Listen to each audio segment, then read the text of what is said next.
It's time for Friday Night Football on Ticket TV. Friday Night Football is presented by First National Bank. Dream first because you can. And by Quirk Auto Group. It's your car. Find it at quirkauto.com. Friday Night Football is brought to you by Bangor Heat Pump, Coastal Auto Parts, Truergy Orchards, Bangor Frameworks, Dean's Detailing, Sports Clips, Greenway Equipment Sales, Spotlight Cinemas, Tradewinds Markets, United Technology Center, Northeast Driving School, Seaboard Federal Credit Union, Old Town Recreation Center, and Danforth Supermarket. Friday Night Football on Ticket TV is a production of Maine sports leader 92.9 The Ticket. Welcome to Alumni Field here in Pittsfield, home of Take four. All right, take four in 3, 2, 1. Welcome to Alumni Field here in Pittsfield, and welcome to Friday Night Football on Ticket TV. Tonight we're featuring the Winslow Black Raiders against the MCI Huskies. I'm Jim Churchill along with Dale Duff and Ernie Clark. And Dale, a good quarterback matchup in this one tonight. Tell us about the Husky QB. Yeah, Ryan Friend has been a good quarterback for MCI for 3 years. He was a starter, led them in that championship game as a freshman, and he has gotten better and better. He's thrown 13 touchdown passes already this year.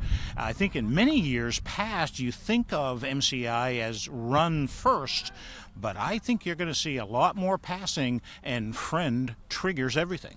A potent offense on the Husky side. MCI is 4-1. Winslow and the Black Raiders also 4-1, and they are led by a talented quarterback as well. Yeah, Colby Pomeroy Sr. doesn't have the gaudy statistics because Winslow has blown out the last 4 teams that they've played, outscoring them 262-27. All 4 of those wins have involved running time, so they really haven't played a full game in more than a month. But Colby Pomeroy, both whether it's offense, defense, or even on special teams, has the ability to make a big play, and that's somebody that MCI will have to key on tonight in order to win.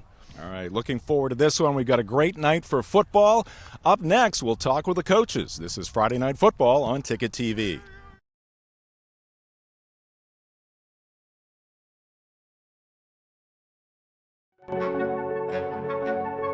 Be courageous. Be optimistic. Be involved. Our best days are ahead.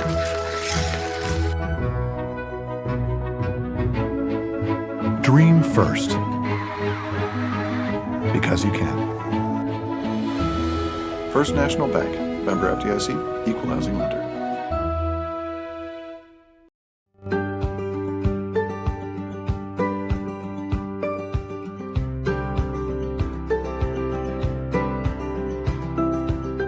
Come experience a real farming adventure at Truergy Family Orchards. Voted one of America's best corn mazes, it's good old-fashioned fun for all ages. Open now until November. Come on out today and see if you can make it through. Truergy Family Orchards. Come gather beautifully. Bangor Frameworks has offered custom framing for your paintings, photographs, and prints since 1989. Bangor Frameworks will frame and mat your sports memorabilia, and they even do shadow box framing for your favorite jerseys. At Bangor Frameworks, they take great pride in their superior workmanship, from the highest quality materials to the construction of the frame to the precise installation of your finished piece. Your favorite art and your special memories deserve the best. Visit Bangor Frameworks at bangorframeworks.com or stop by at 175 Exchange Street in Bangor.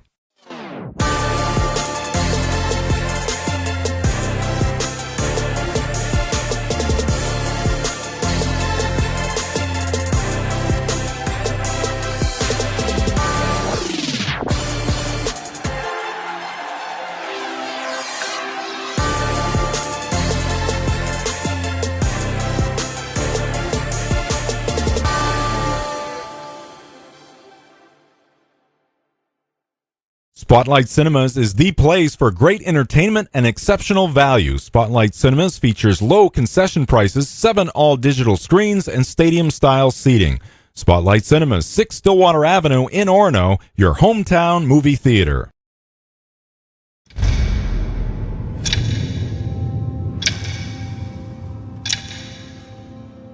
The day begins in darkness.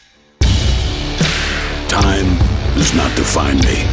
It drives me to keep roads, schools, and storefronts open, making sure our town is open by daybreak and our livelihoods are open for business.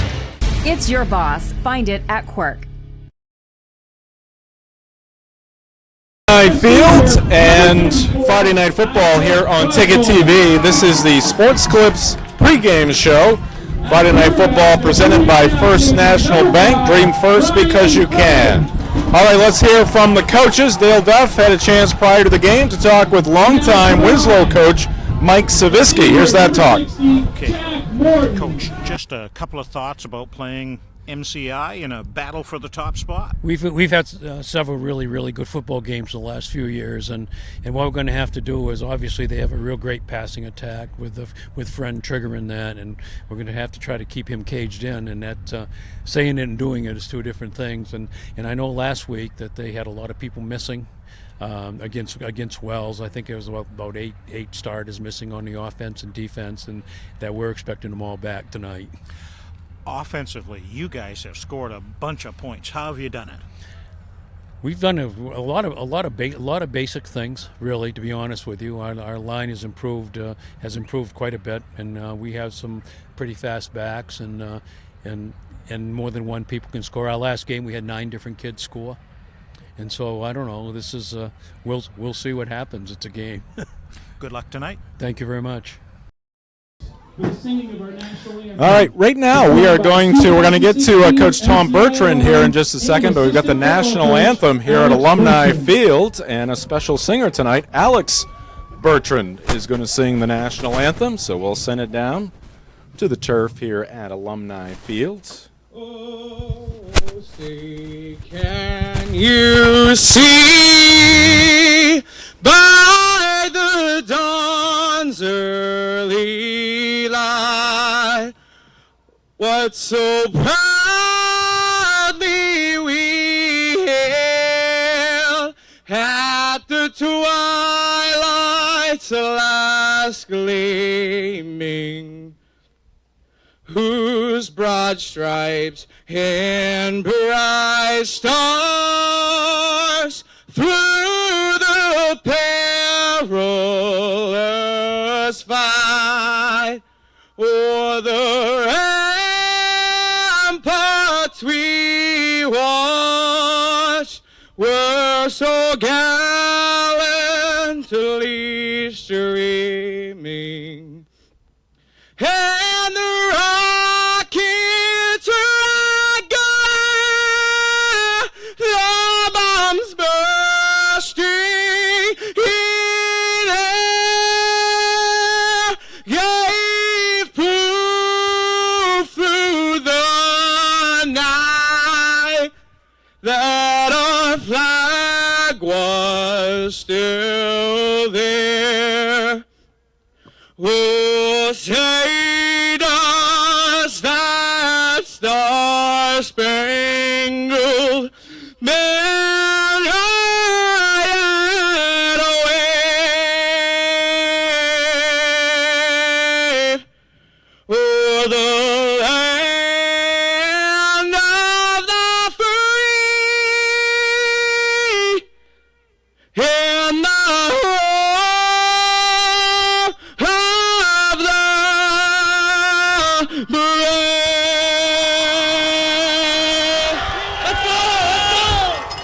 Alex Bertrand, a former player here at MCI and now an assistant coach, doing a great job on the national anthem on a special stage here at Maine Central Institute. All right, the crowd is revved up. We still need to hear from Tom Bertrand, the head coach of MCI. Dale had a chance to speak with him prior to tonight's contest. Coach, just talk to me about tonight's game, keys to tonight's game. Containing all their weapons they've got is going to be critical for us. They've got so many, and then up front, the battle's going to be the offensive defensive lines, as cliched as it sounds. So we know that we have to not just meet that, but be able to control the line of scrimmage. They chip away at it, but they're also able to make those big plays, and they're clicking right now defensively. They're all over the place. They're Winslow, and special teams wise, they're doing the things they need to do. So we know I got our work cut out for us. And you've been banged up, but are you healthier? We're healthier. Yeah, we're healthier. We still got some guys that aren't out. And we know both our running backs are still out, and we get some guys out for grades. But we're in a lot better place than we were last week, and that's not an excuse. It's that's how it is in football, and next man up kind of mentality, and it's going to be won and lost by the guys on the field. Good luck tonight. Thank you. All right, we've heard from the coaches. Great night for football. We'll take a break here. We'll come back and take a closer look at these two programs. This is Friday Night Football on Ticket TV. Save big on your heating and cooling costs now with Bangor Heat Pump. Bangor Heat Pump is an all-in-one company providing sales, service, and cleanings by factory certified technicians. Get a free quote from Bangor Heat Pump. Call 659-8193. That's 659-8193. Visit BangorHeatPump.com and like us on Facebook. Want to save money? Come see us at Bangor Heat Pump.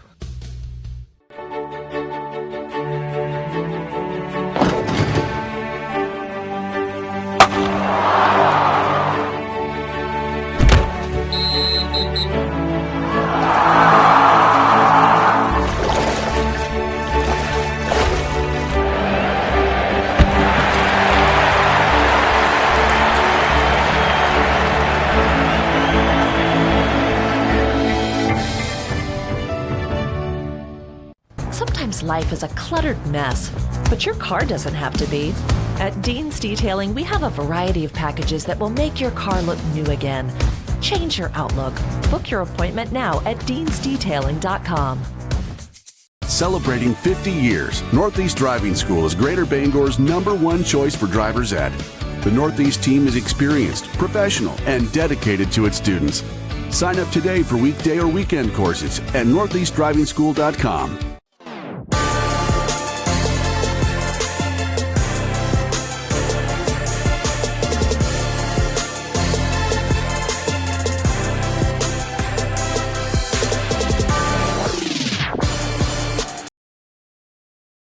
Welcome back to Alumni Field. We're set to get this underway, and we'll send it over to Dale Duff and Ernie Clark. All right, thank you, Jim. And the kick is underway and taken by an up back. And that is going to be number 44, Evan Bourget. And he's got some pretty good field position here on the opening possession, Ernie. Yeah, good hands on the kickoff return, too. That was a line drive, and he's one of the up men on the Winslow kick return team, but solid hands there to give the Black Raiders good position at their own 37.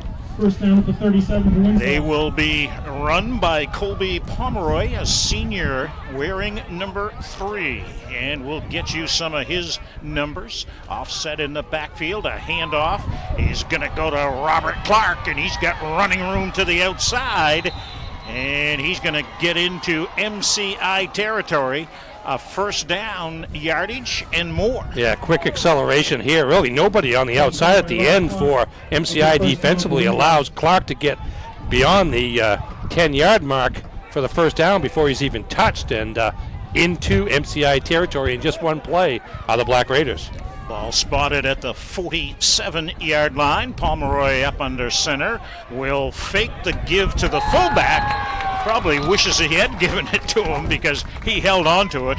And the MCI Huskies came a-calling.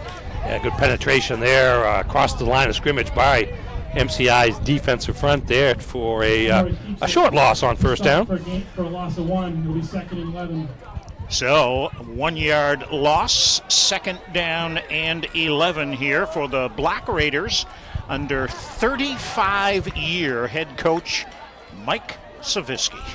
And they have won some games in their program history. There's a give to the outside, and it's going to be a lot of running distance there, all the way down to the 5-yard line.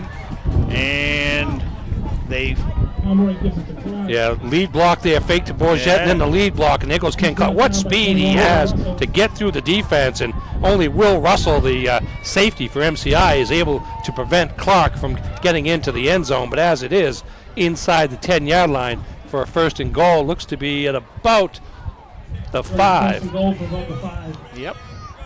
By the way, Clark, just a junior, and he's making an impact right away. And now Coach Tom Bertrand wants to take a timeout here early in the game, something he didn't like about his defensive setup there from the 6. Well, he didn't like that 43-yard gain on the last play by Clark either. Well, here's a look at what's going on and what is at stake tonight. MCI Winslow 4-1, tied with 130 Crabtree points apiece. Yeah, they both played teams with 20 wins and 20 losses, and Crabtree points are based on the records of the teams that you play. Herman is 3-2, and they also will have a key role as we wind down the regular season in terms of playoff standings at the top of the division, because Herman is at Winslow next week and then hosts MCI to close out the regular season in Week 8. Belfast, they're also at 4-1, I want to mention, having a great season under first-year coach Brian Goff. And Dan O'Connell and the John Baptist Crusaders at 3-2, having a nice season. Yeah, won just one game a year ago and have already exceeded that and have put themselves in solid playoff position. All right, out of the MCI timeout, the ball at the 6-yard line. And it's first down and goal to go here on this opening possession here for the Black Raiders.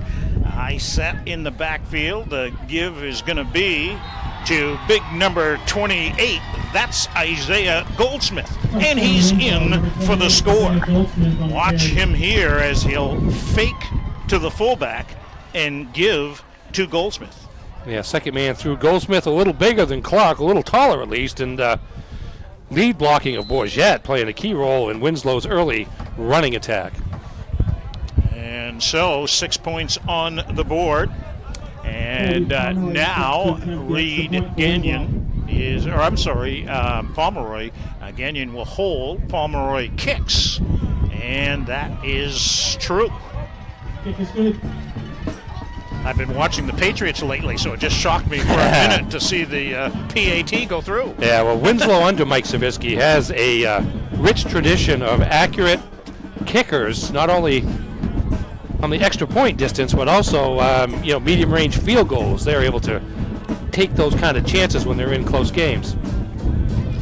So that didn't take long. Here's some of that Black Raiders history here.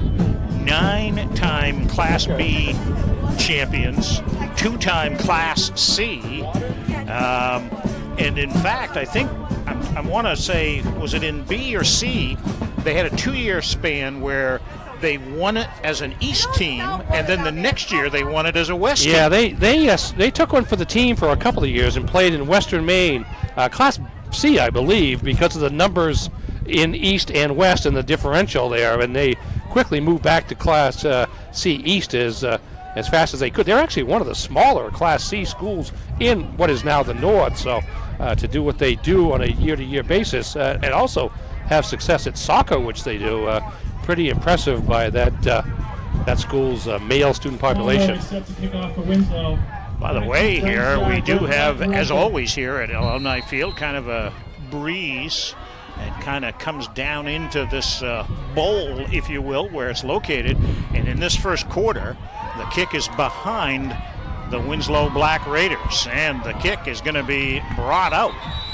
And that is going to be Dominic Wilson. He brings it out to the 29. Yeah, caught the ball at about the 5-yard line. Pretty good return by Wilson, showing his speed. He's one of the 4 starting wide receivers that MCI announced during pregame ceremony, so we'll look to see how wide open this Huskies attack is. They're a little short on running backs, so but they do have a rich history dating back to 1899. Won the Class C state championship in 2017 after winning the Class D state championship in 2016. All right, on the first play from scrimmage, Ryan Friend rolls, throws, and he's got his man, Dominic Wilson. and he'll take it inside the 25-yard line. How about this for a debut play? 3 receivers on the right side. You see Friend rolling right and then throwing the ball deep. Wind at his back and use that to his advantage. Wilson behind the defensive back for Winslow,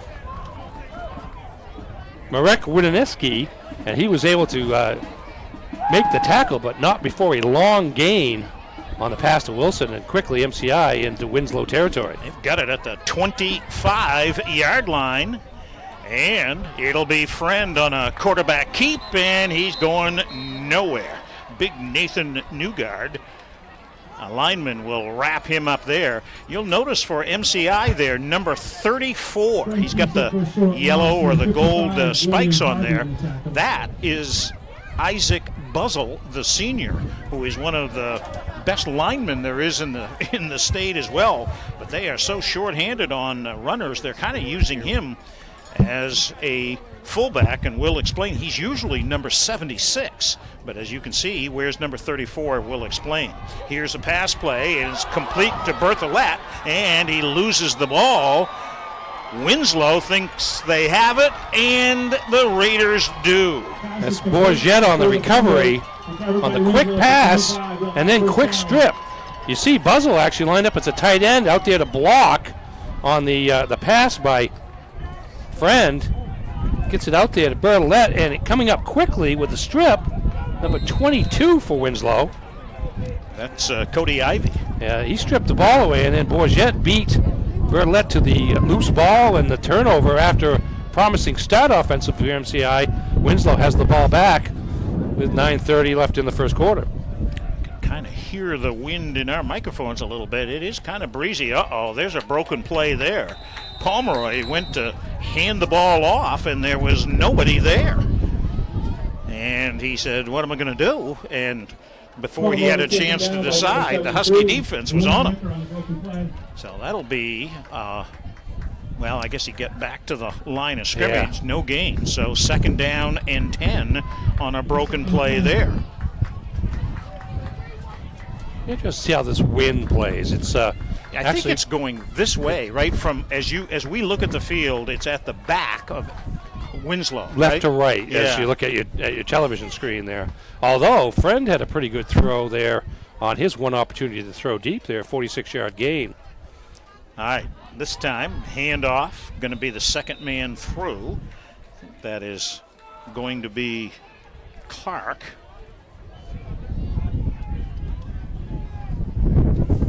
He's got a low center of gravity, Clark does, so it's hard to identify him behind the offensive line to pick him up and make the tackle. That time he was able to pick up a solid 4 yards, leaving Winslow with 3rd and 6. Scored a touchdown on their opening drive. Gave up a big pass play, but then got the ball back here on a fumble. And so they're in charge here in the early going at Alumni Field in Pittsfield. All right, handoff goes up the middle, and that is going to be Clark. Clark again coming up short of the first down. It's going to be 4th and about 2, and with the field position, likely a punt, although Pomeroy is the punter, so could create some options. It's always tricky when your quarterback is also your punter for the other team. By the way, Clark came into the game with 363 yards, as you may have heard Coach Mike Savitsky say early on. And you said this too, they don't have gaudy numbers because they've had 15 different players score a touchdown so far this year. I knew they had 9 different running backs score. All right, here is Pomeroy, and he is going to boot it, and it's a pretty good one. And it is fielded at the 30-yard line, and that one is fielded by Wilson. And he's going to go down after about a 1 or 2 yard gain. Looked like he slipped a little bit. I will say the field's in great position, great condition. It felt a little soft as I was walking on it, as any lawn is going to feel this time of the year, I guess, right? You didn't slip though, did you? I didn't slip because I didn't cut. Okay. Jack Dorval, the sophomore, good play on special teams for Winslow. MCI Huskies, we talked about them earlier, won a couple of state titles back-to-back here just recently, and played in 4 straight championships. Actually went winless in 2012, and since then have had 6 straight winning seasons, going on 7. Got a flag down here on the far side. Either illegal motion or perhaps somebody lined up in the neutral zone. That's against the going to be Huskies. on the offense. Yeah. MCI made it to the playoffs last year, lost in overtime, I believe, to Nokomis. That's right. A local rivalry just up the road. Right on this field. And, of course, Nokomis went on to win the state championship. I'll tell you what, in the annals of broadcasting games or whatever, I'll never forget the MCI state game on the fumbled, muffed field goal try that turned into a touchdown for a game winner. All right, here we go. The carry is by Big Buzzle, and look at him go. Try to bring him down. Not before he gets big-time yardage. And this is Isaac Buzzle, the lineman, turned fullback. The lead block there by number 21 for MCI. Will Russell helped Buzzle get through for an extra 7 or 8 yards, but good first down play. Going to get it again, and he's going to get a first down. Lowers the boom and gets up to the 45-yard line. They were telling me, so the deal is he wears number 76 as a lineman. He could wear 76 and run the ball, but he can't wear 76 and catch the ball. Can't be an eligible receiver. Yeah. You can be in 8-man football. If you line up on the end, you can be any number. All right, he gets it for a 3rd time in a row, and this time the Black Raiders defense is up to the task there and stopping him for just a yard gain on the play. 2nd down and 9. Now, coaches for MCI did say, and I see down there on the bench, there's a jersey 76 with all different shoulder pads. If it doesn't work out, they can go back to that. All right, here's a pitch play this time. This one's to Will Russell. He's got the corner. He's got a first down, and he's down inside the 40-yard line. How about a little change of speed here, Ernie? Yeah, pitch play here. Some good blocking on the outside by MCI. Number 13 with a real nice block there is Berthollet there that allows Russell to get to the corner. And now we're going to have a flag on the play. It's right where the light is, near midfield. And this is coming back. Oh, dear. Probably a block in the back. Let's see if we get a signal or if he's already made the signal. But so that nice gain will be wiped away, and they'll spot the ball instead of way inside of Winslow territory. It goes back to the 41-yard line, and it'll be about 2nd down and 14 here for the Huskies. Ryan Friend, the quarterback, up under center, will pitch. They'll go the other way this time. Nothing there to Berthollet. In fact, he'll lose 2 or 3 yards. Yeah, you see Bourget there, number 44, number 54, linebacker for Winslow. Garrett Schode, and also Cody Ivey, number 22, was the first player to get there for the loss. So 3rd down and long, and I mean probably close to 20 yards. Friend rolls, wants to throw, does. Look at that high arcing pass, and it is broken up. Good defensive play there is by number 32, Bryce Gunzinger. Yeah, pass deep, went for Wilson, and then Gunzinger was able to knock the ball away, or thought he knocked the ball away near the sideline. Wasn't sure that Wilson still had it, so he made the tackle, and players from both teams kind of ran down there not sure what was going on, but no harm, no foul there. And now it's going to be 4th down, and MCI set to punt. And punting it away will be Will Russell. And now he will be punting into the wind. I'm anxious to see just how much wind up here, up high. It feels like a lot of wind. But we'll see at the ground level here. He gives a line drive boot and lets the turf do the rest of it as the Raiders will just let it roll dead. Little fake made there by Robert Clark. I'm going to go jump on it. 30-yard punt, but as you see the low trajectory of the punt to try to keep it out of the wind. So the Black Raiders will have possession again, leading by a touchdown. An Isaiah Goldsmith touchdown, his second touchdown of the year from 6 yards out on their opening possession. And that's been the scoring here as we're deep in quarter number 1 here at Alumni Field on the MCI campus in Pittsfield. Great to have you with us on Ticket TV. Here's a give. Clark was trying to put on the brakes. I think he wanted to cut inside, and he slipped and went down. Well, it was an MCI defender waiting for him. That was a play that worked real well for the Black Raiders in their first possession, but MCI adjusted defensively, was waiting, and before the contact was made, Clark went to the ground for a loss of about 1. And so, second down, I guess they're going to give him a yard, I guess they did give him a yard. Second down and 9. Now Pomeroy wants to throw over the middle, in and out of the hands of his tight end Newgard. Boy, that was a good play there. That was Will Russell, I think, on the hit. Let's see this. Yeah, fake by Pomeroy, throwing to the right side, or to the middle to the tight end, and Russell is right there as the ball arrived. That's a bang, bang play, literally goes for an incompletion, and now 3rd and long for the Black Raiders. Wouldn't it be just something? These two teams are scoring 50, 60 points a game, and we have ourselves a 14-7 defensive game here. Yes, that's why they play the games. But these are two of the top teams in the leagues. You kind of expect them to be able to answer each other, and so far, pretty much so good. All right, 3rd down and 9. Pomeroy throws to the left side this time, but it goes out of bounds, incomplete. And it'll be 4th down here for the Black Raiders.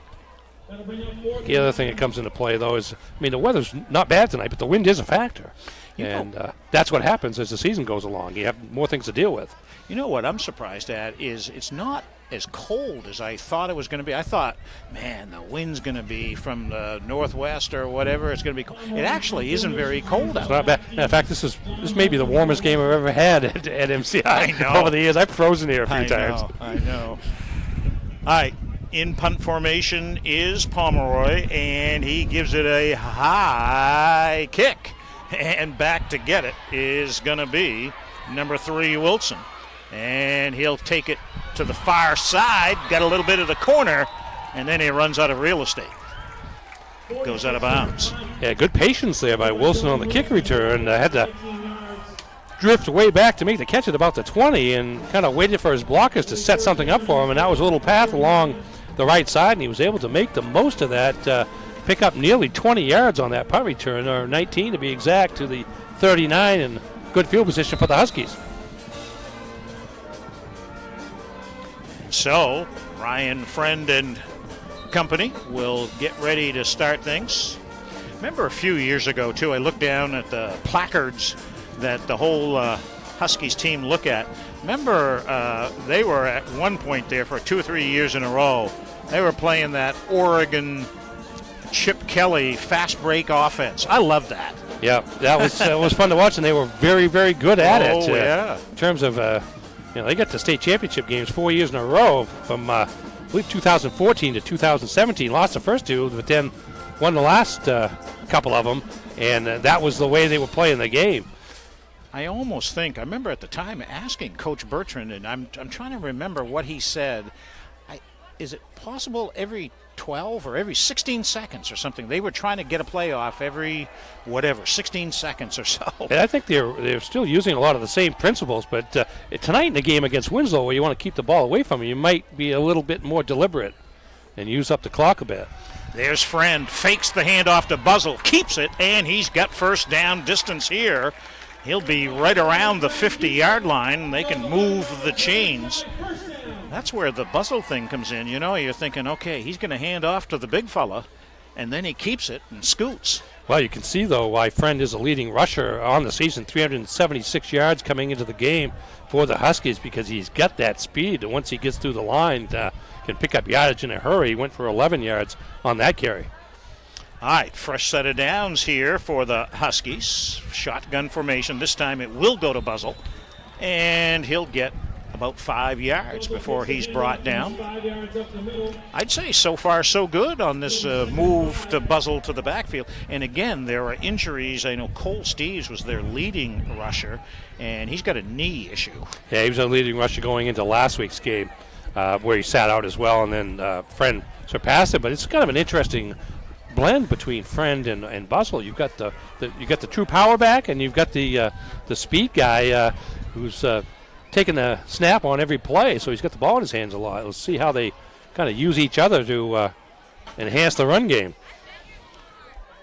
All right, let's call it second down and maybe a long 5. Friend will run it again over the right side, and he's not going to get far this time, maybe a couple of yards. Want to remind you that next week we'll be at Cameron Stadium in Bangor as the Rams will take on the Sanford Spartans.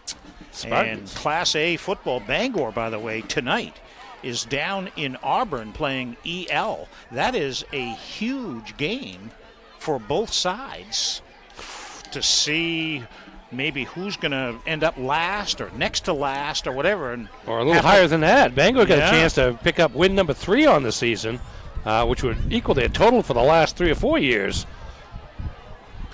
All right, pass play is complete to Wilson, and he'll go out of bounds. And we'll see that play. I think that's going to... It's going to be a first down here. Here's the play. Friend out of the shotgun, and Wilson one-on-one over there, given plenty of room by the cornerback of Winslow, and Wilson easily able to make the catch and step out of bounds with the first down well inside Winslow territory at about the 36. Wilson came into the game with 12 receptions, 7 touchdowns. 7 times he's caught the ball. Out of 12, he's caught a touchdown. There's another pass play to Wilson. That's complete. And depending on the spot, that might be a first down. Yeah, they're moving the chains. And I think Winslow's secondary respects Wilson after that pass to open the game, the 46-yard strike there by Friend. And they're laying way off him, and that's allowing 2 underneath patterns in a row. The first one went for 7 in the first down. That one went for about 11 and another first down. And so from about the 25-yard line, that's about where they were before when they fumbled. Now Friend looks one way, throws the other, and he overshoots his target, Berthollet. Berthollet comes in with the leading pass catcher, the Julian Edelman, if you will, of the MCI Huskies. He has 22 catches coming into the game.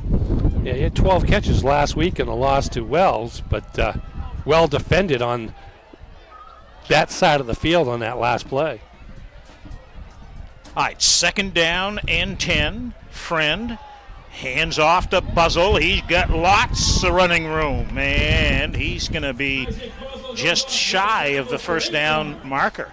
Tell you what, I like the offensive flow. Winslow's got a guard against Friend's speed to run, Buzzell's power, and now the pass game. Yeah, definitely giving the Winslow defense a lot to think about, and they're going forward. Not too many plays for negative yardage at this point right now between the run and the pass.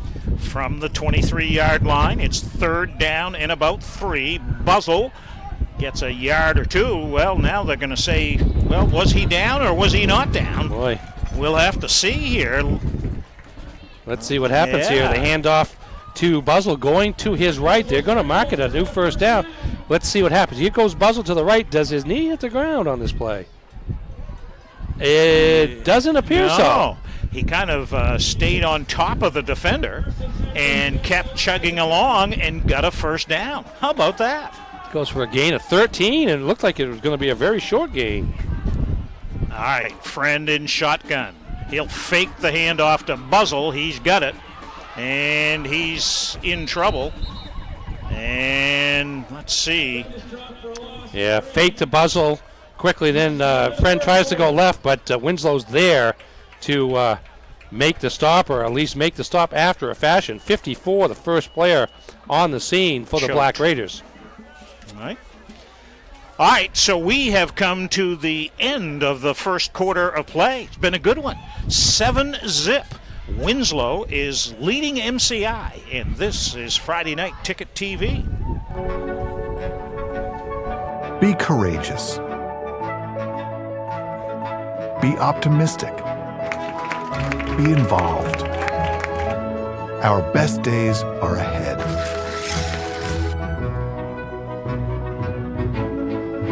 Dream first, because you can. First National Bank, member FDIC, equal housing lender.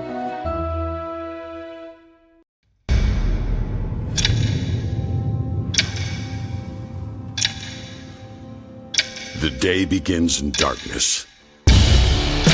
Time does not define me. It drives me to keep roads, schools, and storefronts open, making sure our town is open by daybreak and our livelihoods are open for business. It's your boss. Find it at Quirk. Welcome back to Alumni Field in the Friday Night Football broadcast booth. Jim Church along with Dale Duff and Ernie Clark. Friday Night Football presented by First National Bank. Dream first because you can. First National Bank, member FDIC, equal housing lender. And Friday Night Football also presented by Quirk Auto Group. Quirk is your main boss plow dealer. It's your boss. Find it at Quirk. Back over to Dale and Ernie. And we get the second quarter underway here in Pittsfield. And it is second down and about 13 yards to go here for the MCI Huskies. Trailing by a touchdown. Friend keeps, gets inside the 10, and is roped down at about the 6-yard line. Yeah, see, Buzzle turned blocker there. Instead of playing on the line, set up as the fullback. Set up a pretty good gain inside the 5-yard line.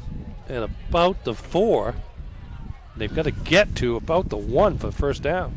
We'll mark that inside the 5, and it goes to Friend again, trying to pick his way in. He gets to the goal line, but is stopped short. He was just looking for one more shoulder shake, maybe, to get by a defender. And I can get a first down. yeah. But the mark looks short where the chains are. I don't know if they're going to call for a measurement.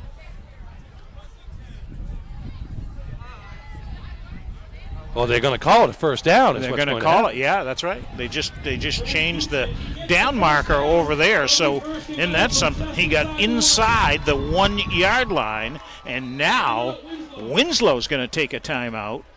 I don't know if Coach Savitsky wants to talk to the troops, or does he want to get a measurement. We'll take the timeout and see what happens coming out of that as the Huskies are knocking on the door on Ticket TV. Old Town Rec Center is where recreation, education, and community come together. Located at 342 Bennick Road in Old Town, the Old Town Rec Center offers preschool programs like Kicking Stars Soccer, youth programs including flag football and fall baseball, and an after-school enrichment program for grades K through 8. Whether it's healthy hometown activities or simply a quiet place to get help with homework, the experienced staff at Old Town Rec delivers safety and encouragement at every turn. Call 827-3961 or visit them at oldtownrec.com. Bangor Frameworks has offered custom framing for your paintings, photographs, and prints since 1989. Bangor Frameworks will frame and mat your sports memorabilia, and they even do shadow box framing for your favorite jerseys. At Bangor Frameworks, they take great... All right, here we go. First and goal to go for the Huskies. The give is to Buzzle, and he powers his way in. Isaac Buzzle has got his first touchdown, the new fullback. Doing what fullbacks do, right? Yeah, didn't have far to go. Pushed his own line into the end zone and powered his way through. Pretty good effort up front by Winslow, but not quite enough for the 2 feet he had to go, Buzzle did, to get to the end zone. And Tell you what, down on the field, watching him warm up in that, he is a big dude. Yeah, he would be a tough guy to bring down. Downhill runner. All right, here's the PAT try, and that is up, and it is good. And that's by Will Russell, and we've got ourselves a tie ball game. Well, that's a great answer by MCI. Solid drive down the field from their own 61-yard drive. 11 plays, 61 yards, and then, as you mentioned, Dale, a mix of the pass and the run. So it was really had Winslow a little bit on their heels defensively, and we got ourselves a ball game. Yeah, and again, the reason why, Coach Bertrand told me during the week, the reason why they were going to try Buzzle, he's their best lineman, but they may be just exactly what they need because they're so shorthanded with runners, with injuries and other issues where they just can't, they don't have people. So you kind of move your athletes where they can touch the ball more. Exactly, and you need somebody to take the concentration of the defense off Ryan Friend, because he's a running threat as well. But you don't want the defense all going after him.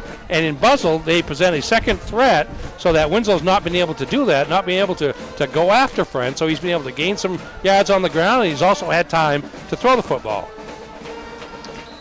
And so Russell will kick off here with the wind at his back for the first time. They play here early in the second quarter in a 7-7 ball game with two teams with identical records, 4-1, and with identical Crabtree points, 130.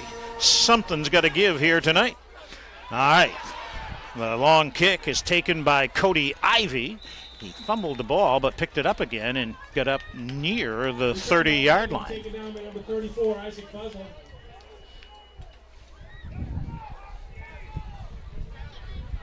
And so, senior quarterback Colby Pomeroy and company will go to work at about the 28-yard line, between the 28-29-yard line here.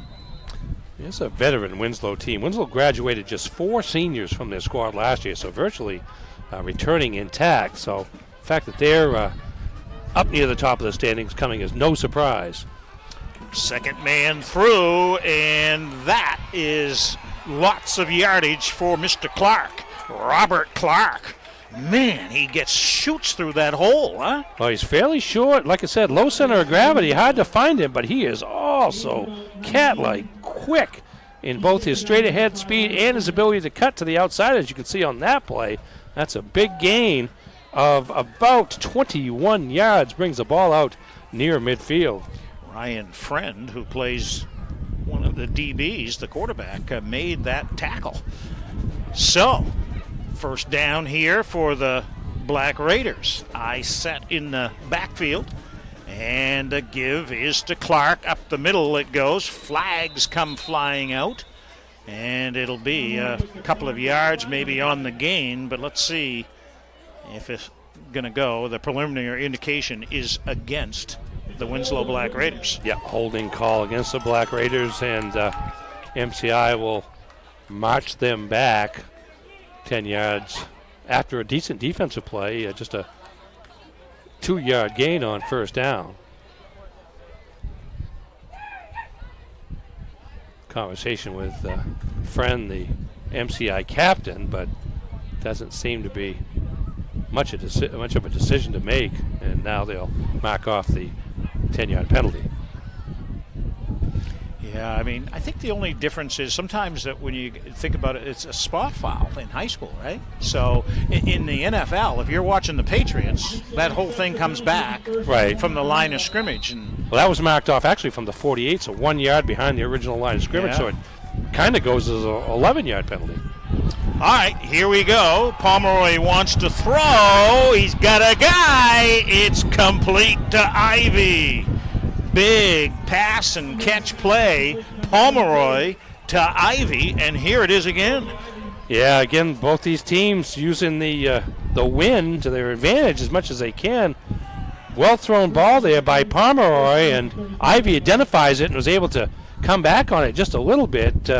Wilson, the defender, never looked at the ball as he was concentrating on the defender, and it goes as a big first down play inside the 35.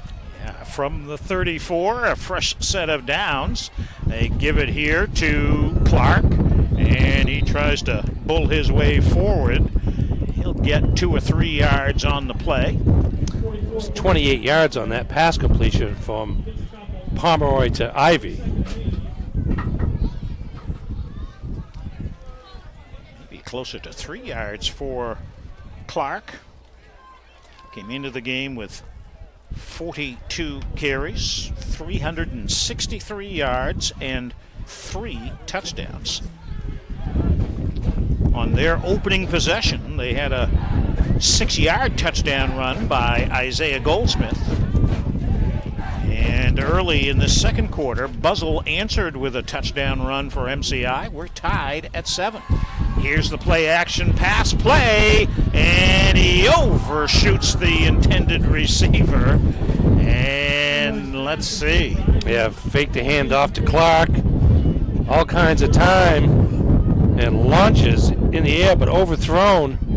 The receiver, is that Ivy again? Yes, it was, but he had no chance to catch up to that ball, and he was open in the middle of the end zone.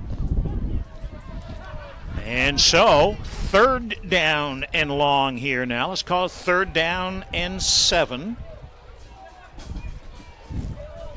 And big number 66. I wanted to call him out. His their center there is Justin Bolduc. He is looks like a power lifter or something out there. There's a little tricky handoff there, but not much ground gain there by Winslow. That'll go to Ivy, kind of on a flanker run play, but there's not much there. 4th down call now for Coach Savitsky and company. Tried to go with a little misdirection, but Jason Piles, number 18, right there waiting for Ivy, and 4th down and about 6, and it looks like Winslow's going to go for it just inside, or at the 30-yard line. Yeah, you're kicking into the wind if you're going to try a field goal, and field position is, if nothing happens, then MCI gets the ball back. Still has to go 70 yards. So, 4th down and just about 5. And it is Pomeroy wants to throw, and it's in and out of the hands of the receiver, Bourget. Out of the backfield, kind of the fullback. And he sneaks through, and he gets wide open. Yeah, into the right flat, gets behind a defender, just couldn't haul it down. Kind of a tough catch on the run. Couldn't make it, and that's a big defensive stop by MCI coming off their drive for the tying touchdown just moments ago. And so, back possession comes to MCI in a tie ball game. And Ryan Friend will turn and will hand off to Buzzell. And he'll chop his way up ahead to about the 34-yard line. And that'll be a gain of about 4 for the big fella. Now they go to hurry up. And Friend is ready to snap, and the line is ready, or are they not, perhaps?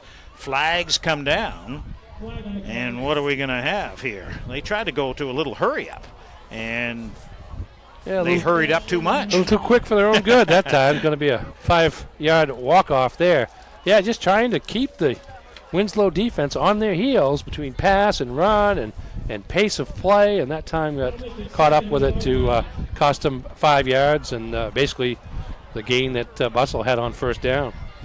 So 2nd down, kind of probably about 10.5 yards, and Friend goes into shotgun, and he's going to carry up the gut. He's got some running room. Look at that hit, and he stays with it and gets up to the 40-yard line. He's close to a 1st down. Yeah, it's a great game. I think one thing that MCI does is with the multiple wide receivers spread out from one side of the field to the other, it spreads out that Winslow defense too and creates just a little bit more open space for a speedster like Friend to take advantage of. And right back to the line of scrimmage the Huskies go. And it's a toss, and it's incomplete, intended for Wilson on the near side, but they do not connect. And it'll be 2nd down and 10. So do you know what those signs are they're holding up down? It looks more like a biology lesson or some sort of science lesson. I remember a few years ago we tried to decide what they all were. You know, we spent the whole game trying to figure out what they all mean. I think I saw a pumpkin down there, so at least they're in the Halloween spirit. I almost think they don't mean anything. Here's a give, and that one is that Buzzle again? It is. It is. Buzzle takes the handoff for about 8. And that's about a 7 or 8 yard gain for the big fellow. You know, I swear that they have all those placards up, and they've got 2 or 3 coaches giving out signals. And I swear they're watching, you're looking at one of the coaches. That's what they're going by. Yeah, I don't know, though. You think they mean something. Here's Buzzle again, and he'll get to the outside. He's tough to bring down, and Goldsmith finally does bring him down, but not before he gets a 1st down. Tell you what, he is a load to bring down. Well, they get some good blocking on that right side of the line of scrimmage by number 62, Parker St. Clair, and number 79, Harrison Seitz. Seitz, perhaps their best lineman. He, besides Buzzle, he was out last week with an injury in his back, and Tom Bertrand certainly glad to have him back. From the 46-yard line, here goes Friend, and he'll get 4 or 5 yards, trying to get to the outside there. They've been trying to play a little bit more hurry up here. They're going to look over to the side. Isn't it interesting how sometimes they huddle, sometimes they look to the side to get the placards, and then sometimes they just go old no huddle hurry up. And now 2nd down, let's call it 6. 2nd down and 6 from the 42. And Friend in shotgun surveys the field, throws long, and he overshoots his target, Will Russell. Yeah, 2 wide receivers on each side that time, and they basically all ran straight down the field. Pass overthrown by Friend, and now 3rd down and about 6. Friend came into the game 46 for 81. Quick math tells 58%. me 58%. That was not my quick math. I was going to say 55-ish or something. Oh, that was my quick math. I did no research on that topic beforehand. All right, here's a handoff to Buzzle. Look at him go. Gets space up over the middle. Now nobody wants to bring him down, and nobody can bring him down. He's still on his feet and finally brought down. Look at this run by Isaac Buzzle. I don't know if we'll see it here, but watch the balance he has to stay on that one leg to keep from going down. That was Pomeroy, pretty good tackler there, but he couldn't stop him. And Buzzle with a deep run inside looks to be about the 14-yard line. Big gain, 28 yards on that rumble by Isaac Buzzle. Yeah, ball spotted just inside the 15-yard line, and now timeout. Wow. And I think MCI is going to take it. Coach Bertrand doesn't seem to be too happy having to spend that timeout, but he will, and we will too. This is Ticket TV. Save big on your heating and cooling costs now with Bangor Heat Pump. Bangor Heat Pump is an all-in-one company providing sales, service, and cleanings by factory certified technicians. Get a free quote from Bangor Heat Pump. Call 659-8193. That's 659-8193. Visit BangorHeatPump.com and like us on Facebook.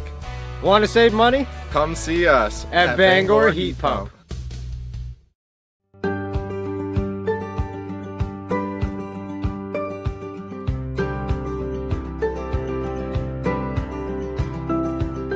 Come experience a real farming adventure at Truergy Family Orchards.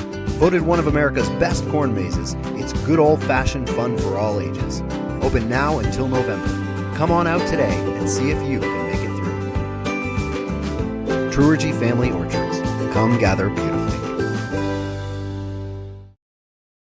All right, back here at Alumni Field, it's first down from the 14-yard line here for the MCI Huskies in a tie ball game.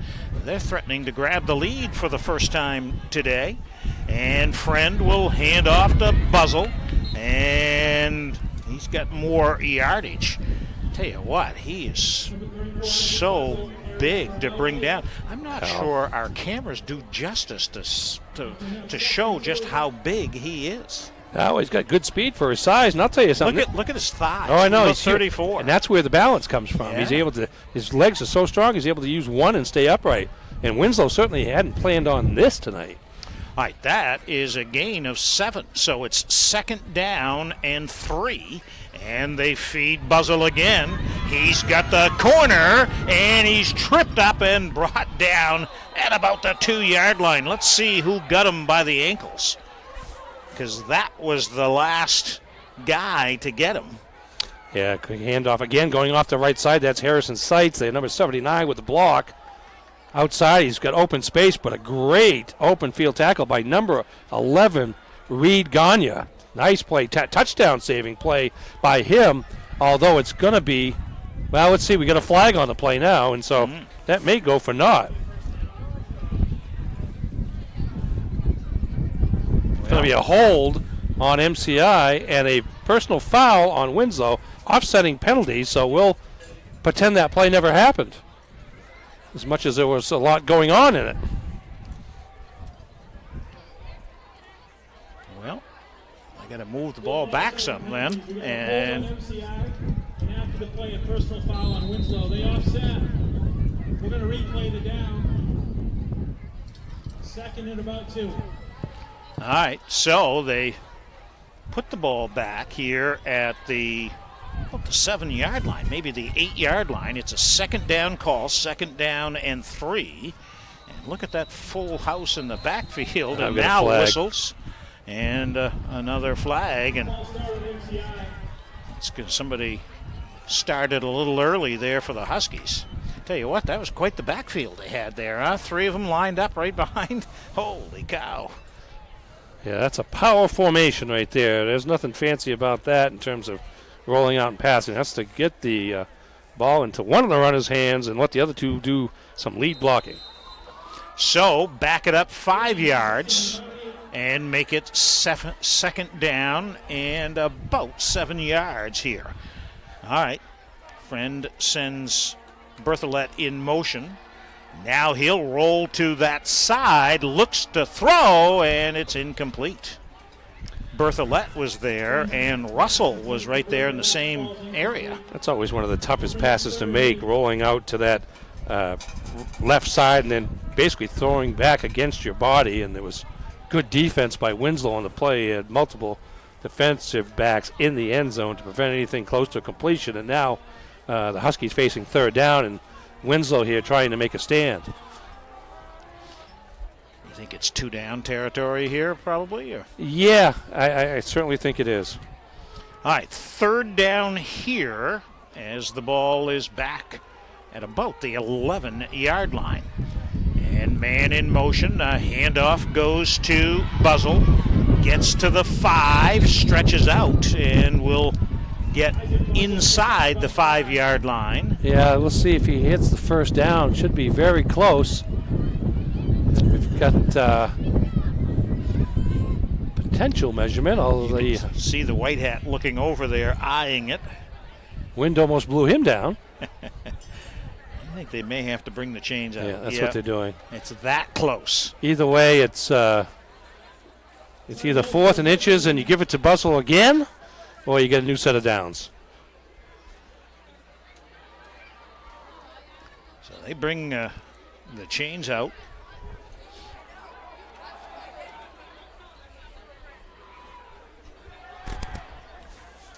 Okay, Dale, while they take that measurement, just want to preview the halftime show coming up, the Bangor Heat Pump halftime show. We'll have first half highlights. We'll get you some first half numbers as well. And Dale, you've got a special interview coming up at the half.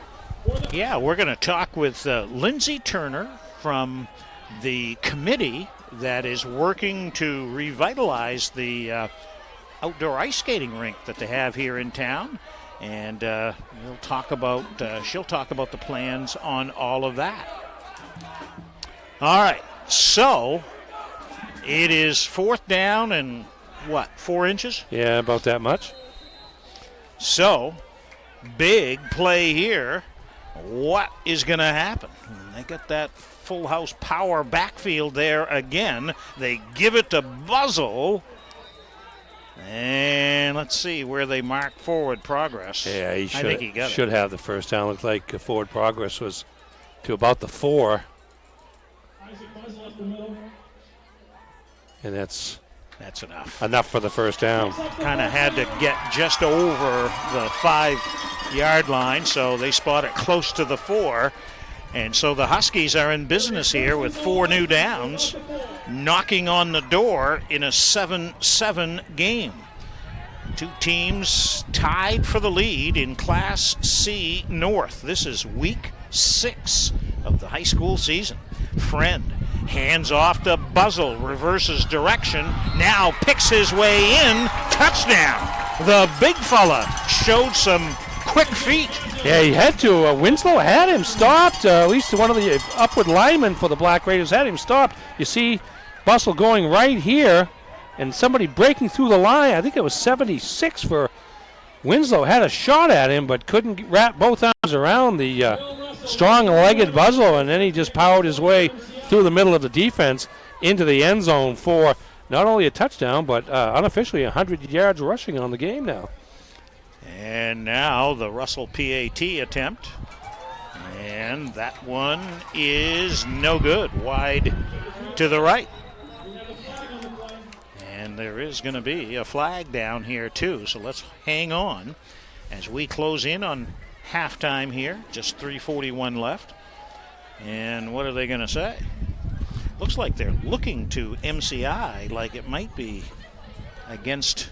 Well, I wonder if it was a roughing the kicker situation. Well, there's one flag at the 5, and then there's another flag back where the kicker, Russell, was. So let's see what the call is. I don't know if it was roughing the kicker or not, but we'll get a running into the kicker, I guess, which would...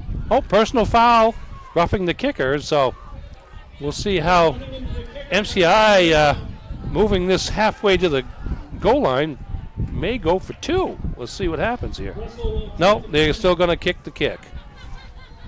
They moved the ball inside the 2. You think with Buzzle about going for 2 maybe, but MCI is going to try to get this kick and extend the lead to 14-7. Wilson holds. Oh, Russell kicks, and it hit the crossbar. Hit the crossbar, didn't it? Yeah, hit the crossbar and bounced down. So here we go. Here's the replay. This is, I believe, the second kick, and it was low, but off square into the crossbar to the right side. And no good, and a 6-point lead, though, for the Huskies. That's called doink. That's exactly right. Change of possession. We'll take a timeout. You're watching Friday Night Ticket TV. Save big on your heating and cooling costs now with Bangor Heat Pump. Bangor Heat Pump is an all-in-one company providing sales, service, and cleanings by factory certified technicians. Get a free quote from Bangor Heat Pump. Call 659-8193. That's 659-8193. Visit BangorHeatPump.com and like us on Facebook. Want to save money? Come see us at Bangor Heat Pump. Sometimes life is a cluttered mess, but your car doesn't have to be. At Dean's Detailing, we have a variety of packages that will make your car look new again. Change your outlook. Book your appointment now at deansdetailing.com. Celebrating 50 years, Northeast Driving School is Greater Bangor's #1 choice for driver's ed. The Northeast team is experienced, professional, and dedicated to its students. Sign up today for weekday or weekend courses at northeastdrivingschool.com. So, MCI's got its first lead of the night, and they'll squib a kick down, and it's taken there by Goldsmith, and he'll get some pretty good yardage up to the far side. I don't know, I think I see a flag down there at the 50-yard line right in front of the bench there. It looks like it, right in front of the 50-yard marker there.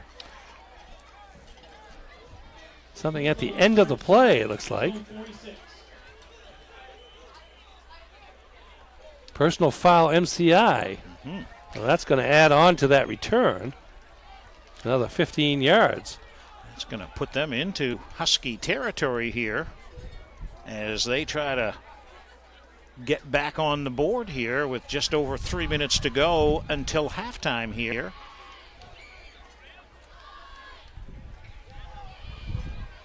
Yeah, it should mark it off at about the 39. Tom Bertrand was out on the field there. He was just trying to get the number of who it was from the official. I think he got that. Well, they're going to mark the penalty off on the spot of the foul at the 50. Yeah, I thought I saw that flag down right at the 50-yard line on the far side. So this is going to be great news if you're a Winslow Black Raider fan. Look at that official keep going. 15 yards ahead to the 35-yard line. Talk about a short field, huh? I'll tell you what, I mean, there's plenty of time. 3:35 left in the half. If you're back at your own 20, you have to think about the clock, but now you can just play football with just 35 yards to go.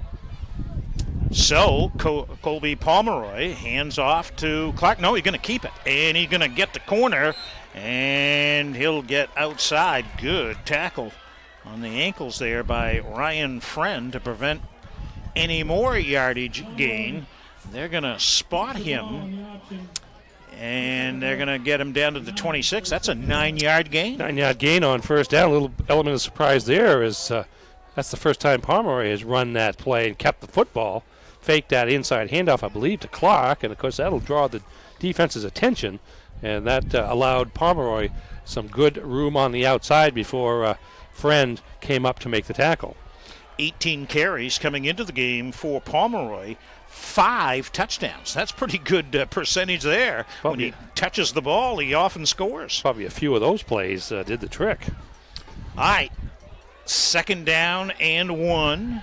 He'll roll to the side now, throws, and incomplete. Man, he had 2 open receivers. He had Ivy, and out of the backfield, Bourget was open, and it kind of went right in between them. Yeah, this time Pomeroy rolls right. Bourget breaks free there on the flat, but he was not the intended target. It was the person he threw to all along, because Bourget wasn't setting up to make a catch. It was Ivy on the incompletion, but that was that was a play they could take a chance on. 2nd and 1. Now they're 3rd and 1. Certainly this 2-down territory for the Black Raiders. 2.5 minutes to go till halftime here, and an inside handoff this time is by Bourget, and I think he's got enough there for the first down. Big Evan Bourget, he's just a sophomore. He's scored 6 touchdowns on the year, but then again, who hasn't for Winslow? Yeah, I think I saw 9 different running backs have scored touchdowns for the Black Raiders, and of course a lot of that's because they're into their 2nd and 3rd team. Oftentimes pretty early in the games. The last 4 of their victories in a row have come via running time. All right, it is a first down, and here we go. Pomeroy up under center, eye set, fakes the handoff. Now he'll pitch it to Clark, and he's got lots of running room. He's in for 6, untouched. How about that? Yeah, you see here, good job, good patience by Pomeroy as he goes to his right, fakes handoff to the fullback, draws just enough defensive attention, and then kicks the ball outside to Clark. And all Clark had to do was beat Buzzell to the corner, and he got by him at about the 10-yard line and in for the touchdown to tie this game at 13 apiece. So make that, what, a 23-yard run? 24. 24? But still, that was a drive that should have began in Winslow territory, but that personal foul on the kickoff was big. Now to untie the game, the kick is good by Pomeroy, and that will give the Black Raiders a 1-point lead. Well, these teams... this is quite the game. I guess we can see why they're tied in the Crabtree points atop the Class C North standings. Until they play each other, you kind of don't know. They played one common opponent that they both lost to, Wells and the final scores were quite drastically different in Winslow's favor, even though they both lost. But tonight, right now, both teams answering each other pretty methodically with drives down the field. Not necessarily the big play, but drives. That last drive by Winslow, of course, aided by the penalty, dead ball foul after the kickoff that moved the ball inside or to the MCI 35, and from there it was just over a minute for the drive for the touchdown. Let's go to Jim Churchill. All right, thank you very much, Dale. I want to remind folks out there that Friday Night Football is brought to you by Coastal Auto Parts, owners of your local Napa Auto Parts stores. And Friday Night Football also brought to you by Spotlight Cinemas in Orono. It is the place for great family entertainment and exceptional value. Back to the action. And the kickoff, there's going to be a flag. I saw that one way up here on a face mask. And now another one coming out. Well, Berthollet is the ball carrier. Yeah, if you're MCI, you hope that second one is on Winslow as well, because you know that first one's a 15-yard face mask penalty that will get you out near midfield. There is the face mask, no doubt about that. Spun him around. That's 15 yards. And it looks like both flags may have been for the same penalty after all. Yeah. Because I didn't see that second flag on the ground initially. But we're having a conversation, though, along the sideline here that suggests it may be a little more complicated than that, but we'll see here in a second. So there's the face mask call, and then a dead ball foul also against Winslow. That's a personal foul, dead ball foul. So I assume you get both of them. One of them was in play, and one of them was a dead ball foul, so this should be 30 yards up the field for MCI, and you're looking at starting at about the Winslow 30 when this all gets marked off.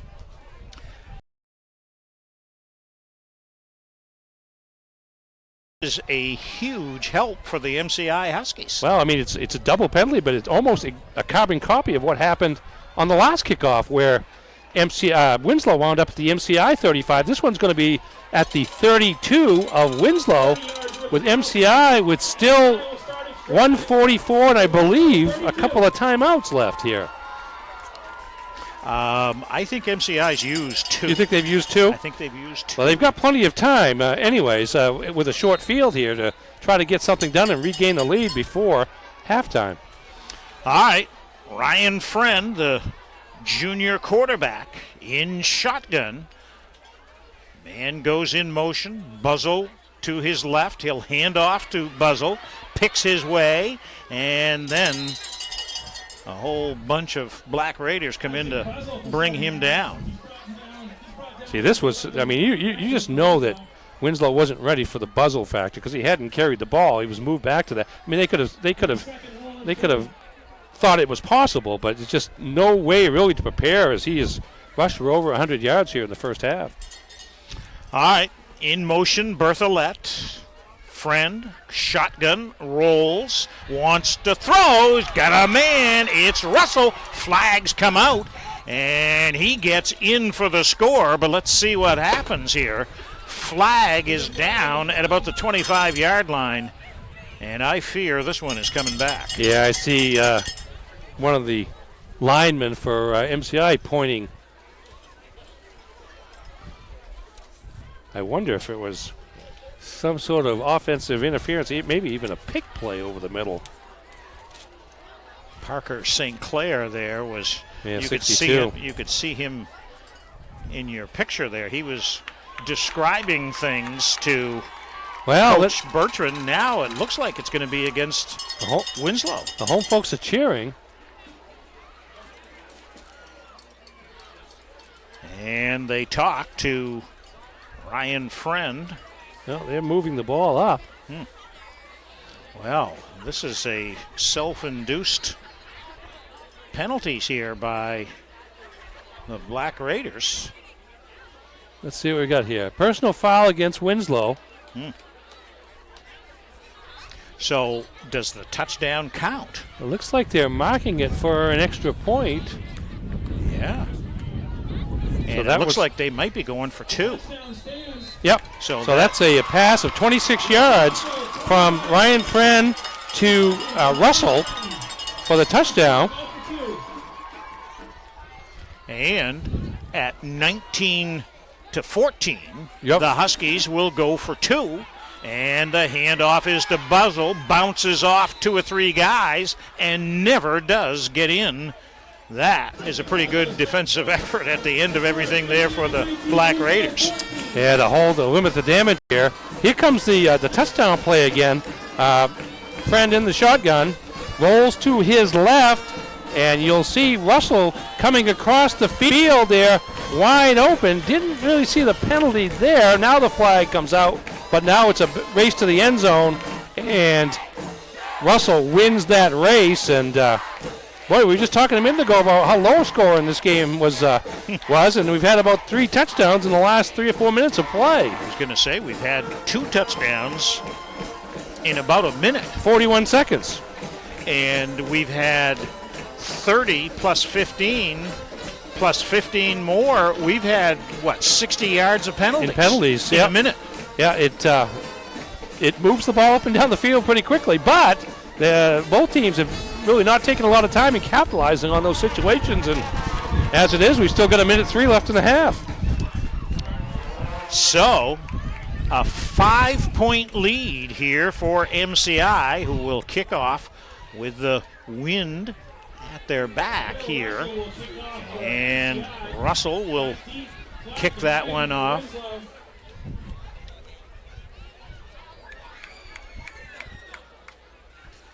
It's amazing how still warm the night is. I brought an extra coat and everything. Well, I'll tell you what, I think saving grace is that it's cloudy out. Yeah. I don't see any stars in the sky. I think you're right. Cloud kind of keeping whatever heat there is down here as opposed to letting it go up in the sky.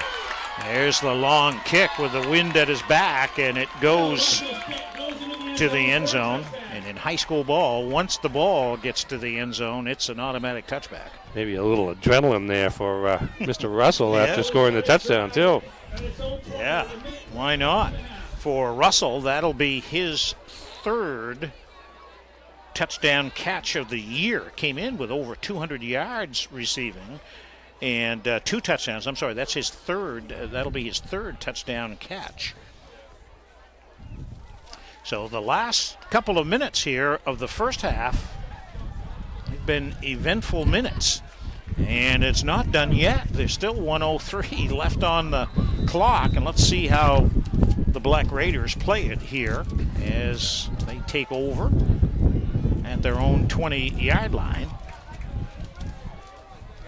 And Pomeroy wants to throw. And he does. And they are going to say it's a good catch. That's by Witterinsky, Merrick Witterinsky, the junior receiver, number 2. Short gain, and the clock keeps running. Gain of 7. Pomeroy surveys, got wide outs to each side, throws over the middle, though, to the tight end Newgard, and he's got a first down. They will stop the clock here to move the chains. And then on the official's command, they'll wind the clock. You can see 31 seconds to go now. Winslow is going to take a timeout here. And so timeout here with 31 seconds to go in this first half. Buzzell has 2 touchdown scores, 2 touchdown runs for MCI. The pass play to Russell, friend to Russell.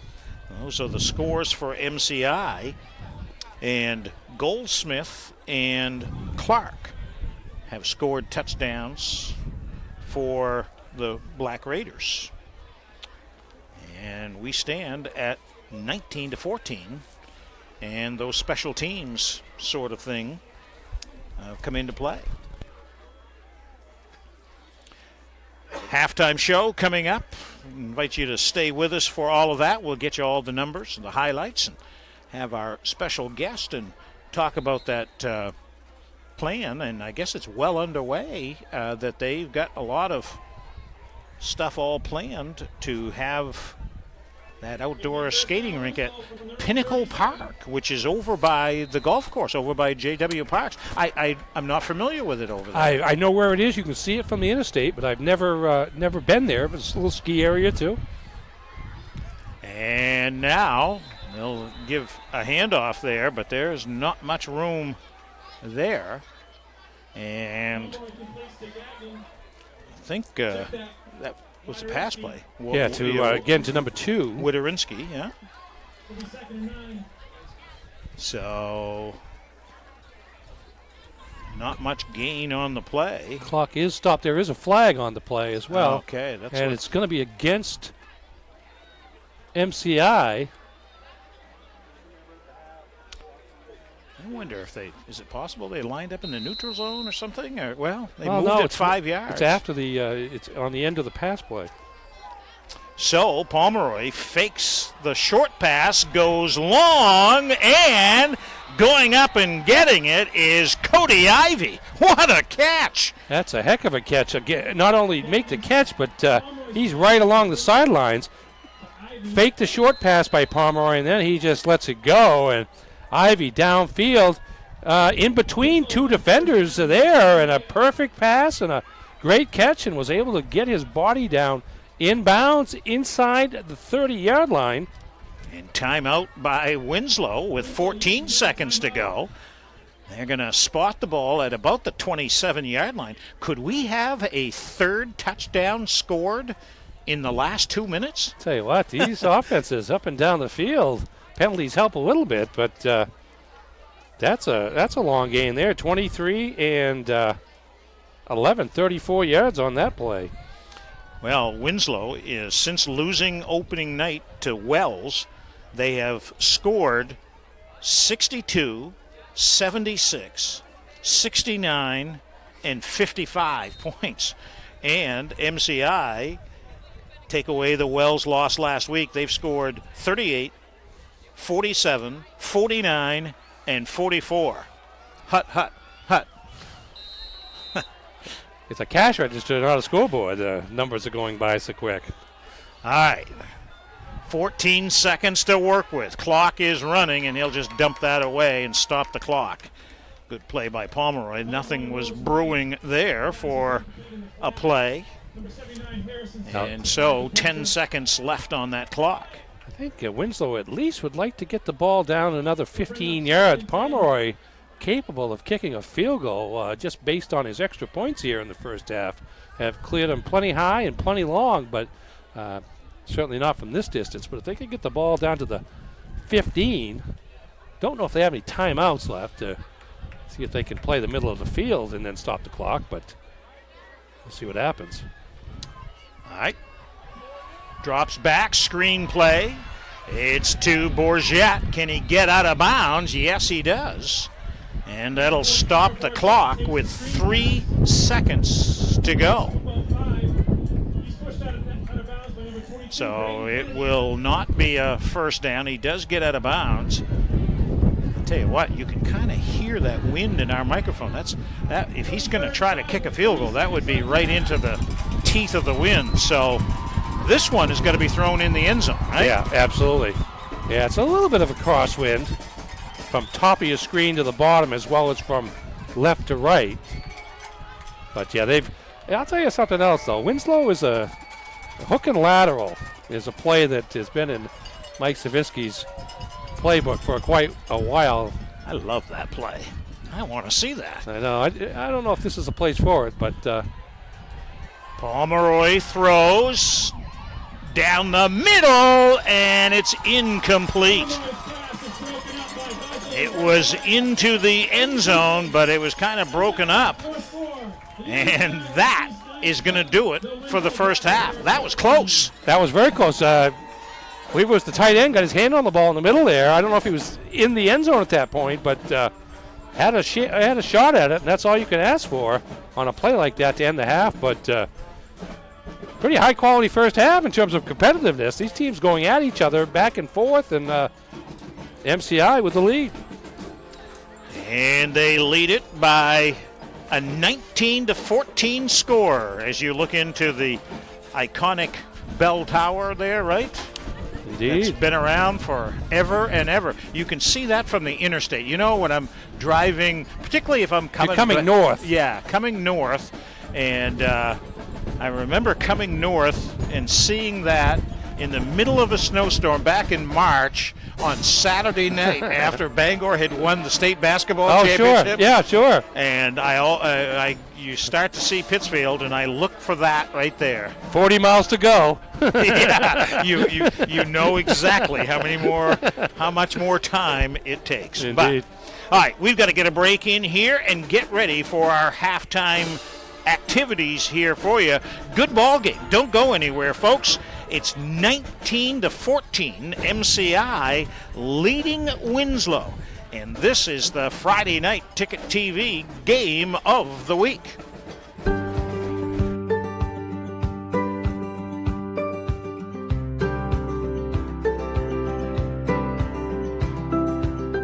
Come experience a real farming adventure at Truergy Family Orchards. Voted one of America's best corn mazes, it's good old-fashioned fun for all ages. Open now until November. Come on out today and see if you can make it through.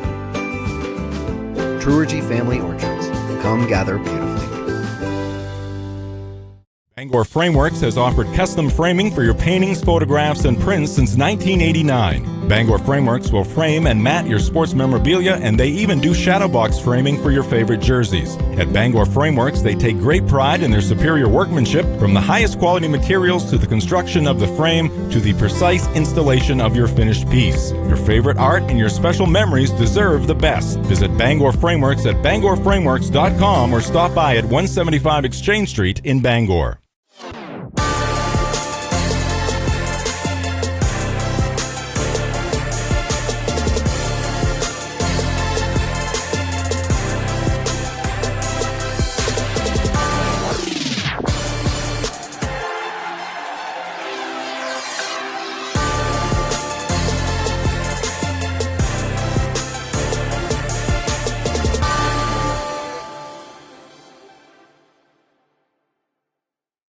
Save big on your heating and cooling costs now with Bangor Heat Pump.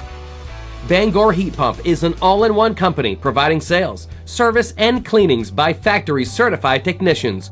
Get a free quote from Bangor Heat Pump. Call 659-8193. That's 659-8193. Visit BangorHeatPump.com and like us on Facebook. Want to save money? Come see us at Bangor Heat Pump. New Dimensions Federal Credit Union is more than a place to deposit money or take out a loan.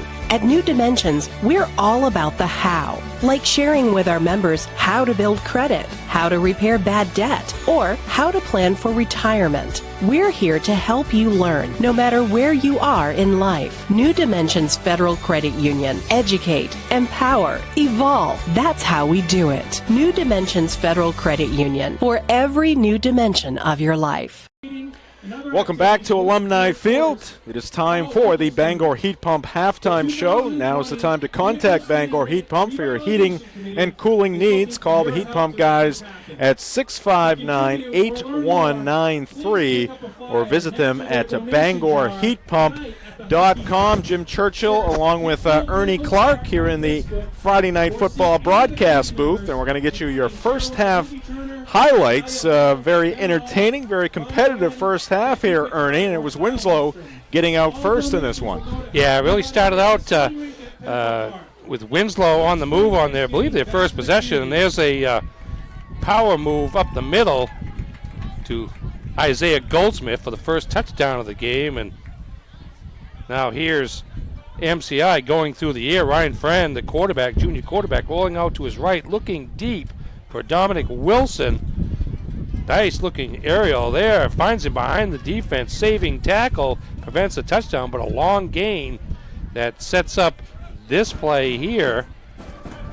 Friend again in the shotgun formation with a quick pass to Bertolette and a strip of the ball by Cody Ivey. And I believe it was Bourget coming up with the recovery for Winslow. Turnover, only turnover of the game or first half so far. And here's Isaac Buzzle powering in from a less than a yard out to get MCI on the board. Back come the Black Raiders. Kobe Pomeroy, he's looking to go deep now. Lofts it deep.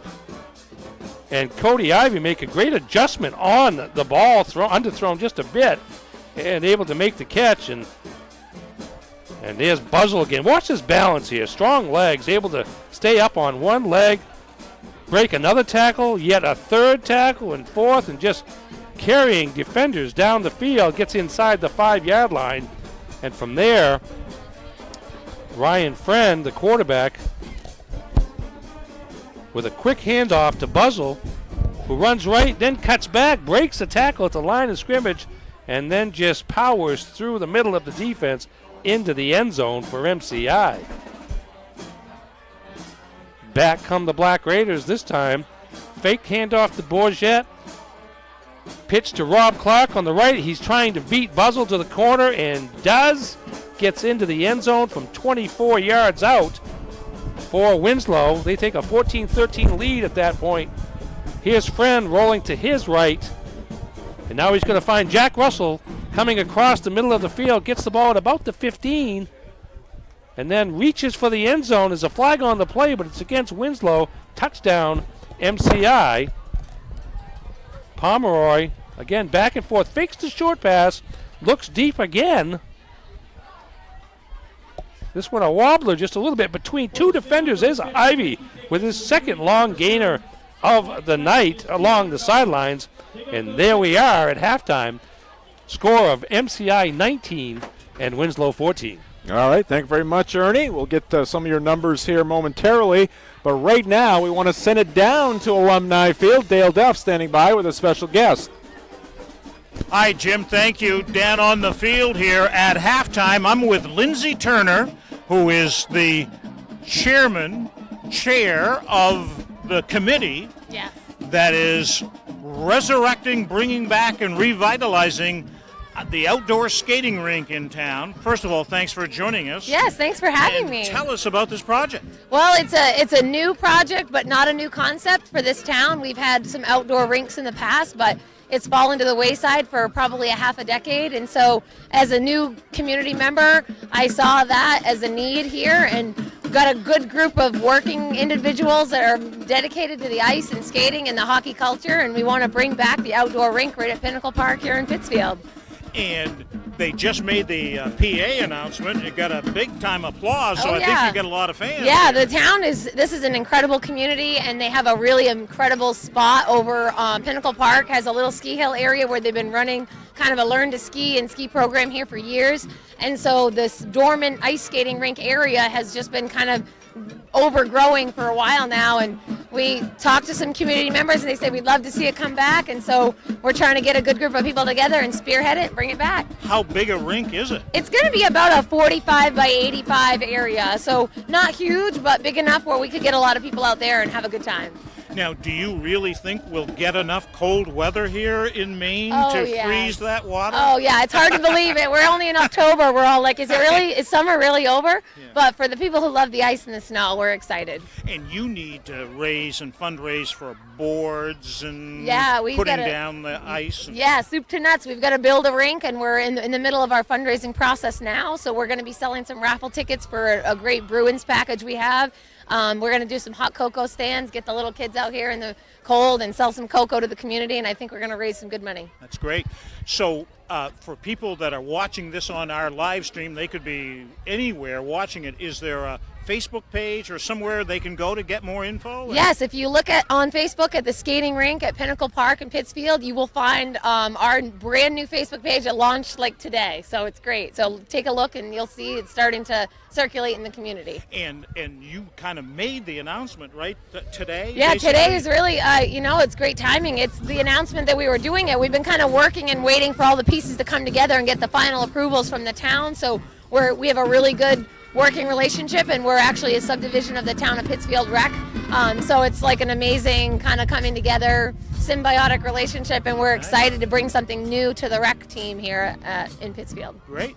Well, good luck with it. Hey, thank you so much. Do you have a final goal number that you're trying to hit? Or? We're between materials and donations, we're hoping to get up to a couple $1,000s between now and Christmas. So It's a little bit of a steep climb, but I think we can do it, knowing this community. Good luck. Yeah, Thanks very thank you so much. Go to their Facebook page. Appreciate it. Lindsay Turner. I'll throw it back to Jim up in the booth. All right, thank you very much, Dale. This is the Bangor Heat Pump halftime show. Jim Churchill along with Dale Duff and Ernie Clark will have second half action here momentarily. Want to remind you that Friday Night Football is brought to you by Northeast Driving School. They're Greater Bangor's #1 driving school and celebrating 50 years of making a difference.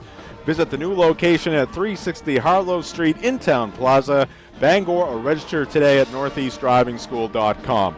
We'll take a timeout. We'll come back, get you some first half numbers next on the Bangor Heat Pump halftime show. This is Friday Night Football on Ticket TV. Save big on your heating and cooling costs now with Bangor Heat Pump. Bangor Heat Pump is an all-in-one company providing sales, service, and cleanings by factory certified technicians. Get a free quote from Bangor Heat Pump. Call 659-8193. That's 659-8193. Visit BangorHeatPump.com and like us on Facebook. Want to save money? Come see us at Bangor Heat Pump.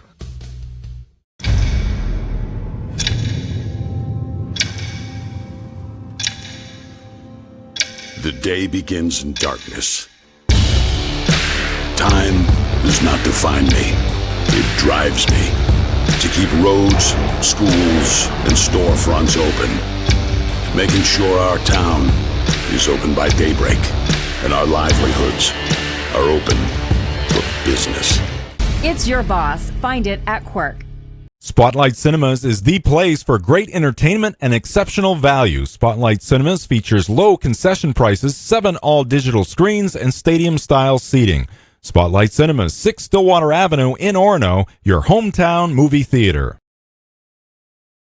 Welcome to the Danforth Plaza, located in the town of Herman, one of the fastest growing communities in Maine. The Danforth Plaza is convenient, friendly, and has everything you'll need in one location. So the next time you're in Herman, visit Danforth's Down Home Supermarket, your local family-owned and operated grocery store with an impressive fresh food department. Danforth Supermarket also offers a huge selection of local wines, fresh meats, seafood, and more. If it's on your list, it's on our shelves. Danforth's Down Home Supermarket, located in the Danforth's Plaza, Herman.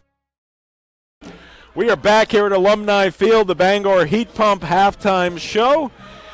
Friday Night Football brought to you in part by UTC, United Technology Center, educating and engaging the workforce of tomorrow today. Bangor's largest technical high school. Welcome to United Technology Center.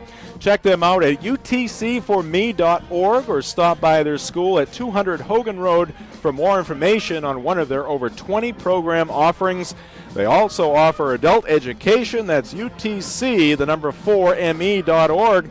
Jim Churchill, Ernie Clark here in the Friday Night Football broadcast booth. And Ernie, let's check out some of the scores from around the state of Maine.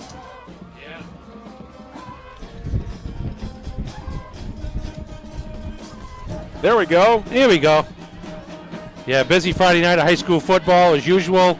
Lawrence Bulldogs leading the Brewer Witches in a Class B game 49-6 at the half. Struggles for the Witches. Brunswick over Falmouth 42-0. Brunswick leading the Class B North standings. Other scores: Scarborough 21, Sanford nothing at the half. Our game next week on Ticket TV is Sanford at Bangor. Other games: Mount Blue 35, Gardner nothing at halftime.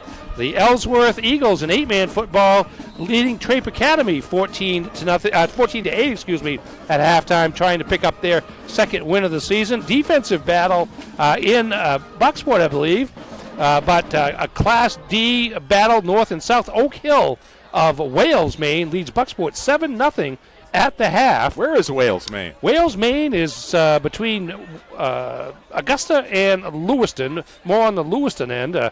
Wales may be a suburb of Sabattis, or vice versa. I'm not sure which. Bonnie Eagle leading Lewiston 28-14. Bangor leading Edward Little 7-0. The Rams try to pick up their second straight win. Of course, our game, MCI 19, Winslow 14. John Babs leading Mount Desert Island 7-0 at the half. Babs trying to pick up their fourth win of the year. Let's scroll down through. Dexter 61, Washington Academy 16. Dexter now 5-1 heading into a game next Saturday at home against the Foxcroft Academy. And on we go. There's another game there, Belfast. I think 21-6 over Mount View. That's a final. That may be an old game. Actually, yeah, I think that is. Now that I think about it, but some interesting scores there tonight, and certainly an interesting score here at Alumni Field in Pittsfield, where MCI on homecoming night leads the Winslow Black Raiders by a count of 19-14. All right, Friday Night Football is also brought to you by Sports Clips. At Sports Clips, it's a good day to be a guy, featuring the MVP experience from stylists who know men's hairstyles. Check in online or just walk in. Sports Clips is a game changer. And Ernie, why don't you give us some of the game-changing numbers here at the half? Yeah, a couple of stats here. Pretty offensive-minded once the game got started. Total yardage, MCI 242, Winslow 216. MCI led by Isaac Buzzle, 16 carries, 106 yards. Ryan Friend, 5 of 12 passing for 92 yards. And Friend also 40 yards rushing on 7 carries. The Winslow Black Raiders led by Rob Clark, 8 carries, 113 yards. Kobe Pomeroy, 6 of 13 passing for 86 yards. Those are the big numbers, but pretty good offensive game. You know these teams are fairly good defensively, but as Dale had mentioned early on in the game, going down through the scores that these teams had put up over the first 5 weeks of the season, not quite as high scoring as they had been in beating up on other teams, but certainly the teams combining for more than 450 yards of total offense in the first half tells you that the offenses have kind of had their way here so far. So look forward to an exciting second half with perhaps even more offense coming up. Yeah, it should be very exciting. The two teams are back out on the field here at Alumni Field at MCI. 19-14, the halftime score. The home team Huskies are with the lead here at the half. And that's going to do it for the Bangor Heat Pump halftime show. When we come back, second half action with Dale and Ernie. This is Friday Night Football on Ticket TV. Old Town Rec Center is where Road in Old Town. The Old Town Rec Center offers preschool programs like Kicking Stars Soccer, youth programs including flag football and fall baseball, and an after-school enrichment program for grades K through 8. Whether it's healthy hometown activities or simply a quiet place to get help with homework, the experienced staff at Old Town Rec delivers safety and encouragement at every turn. Call 827-3961 or visit them at oldtownrec.com.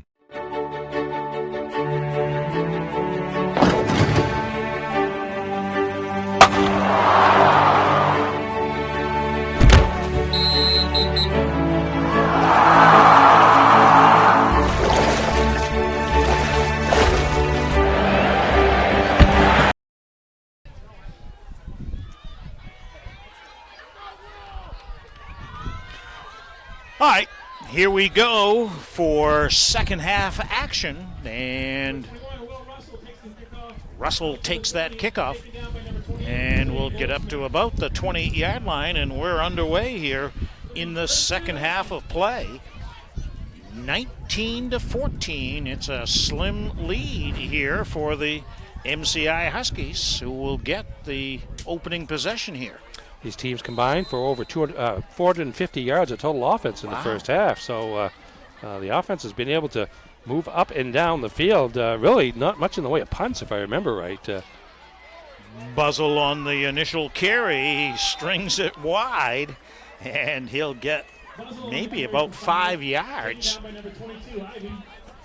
I'll tell you what, I wouldn't want to be a little DB on the outside having to bring him down. I was going to say that would be the defensive adjustment Winslow would make, would be to try to do something of a Buzzle, but easier said than done when he's coming at you. I have no idea how big he is. I haven't seen the height or weight, but he's well over 200 pounds and probably about 6'2", so pretty tough to bring down. When you get down, to like during warm-ups there at the beginning, you see his thighs. And he's got himself a first down and about 5 more yards to spare as Buzzle goes again. And what's working here for MCI is, so he's doing that, and every once in a while Friend will keep it and find some open area, and then every once in a while Friend fakes and then throws the ball. Yeah, Friend with 40 yards rushing, 92 yards passing in the first half to go with 106 rushing yards by Buzzle. And he's in shotgun here. Fakes to Buzzle, keeps it, and not going very far that time.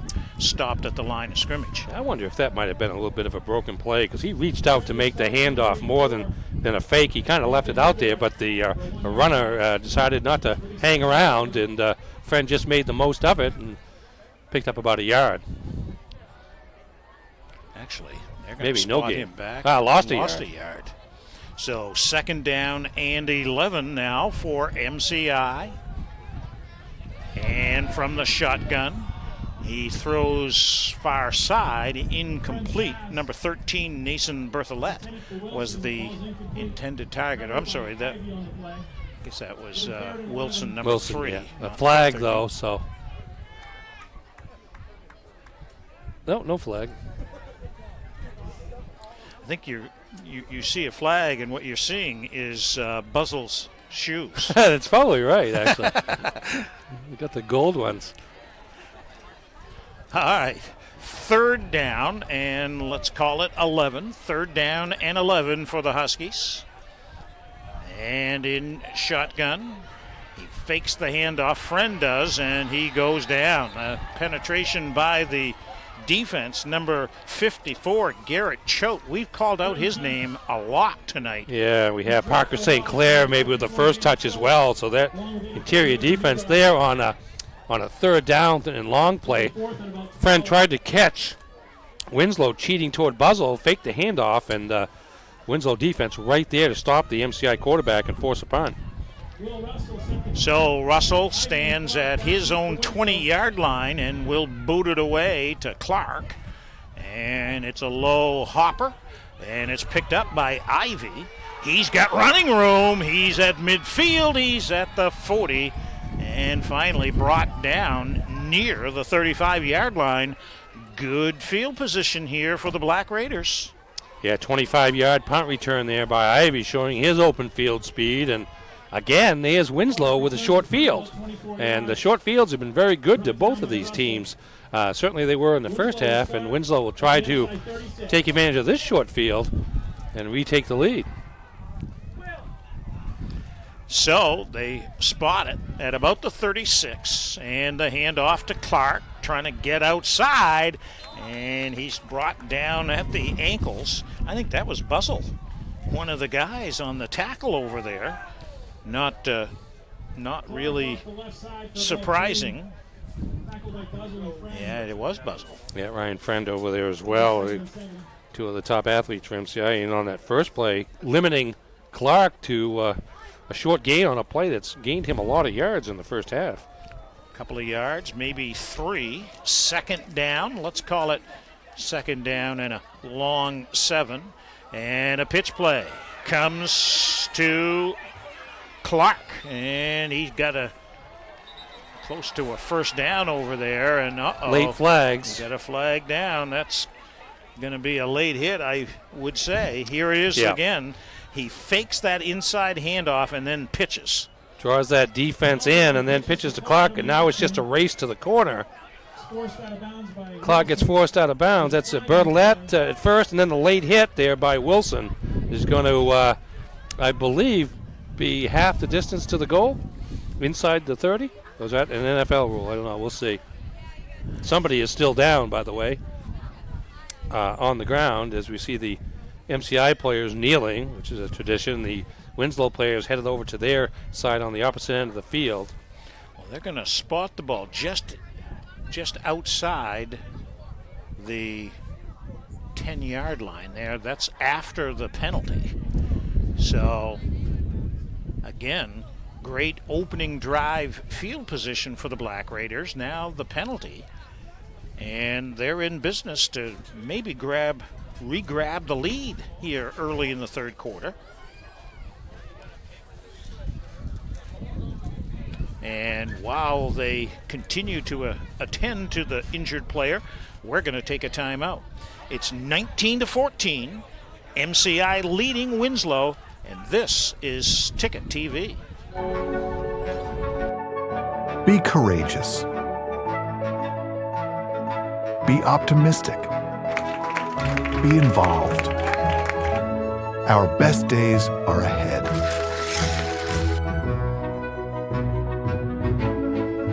Dream first. Because you can. First National Bank, member FDIC, equal housing lender.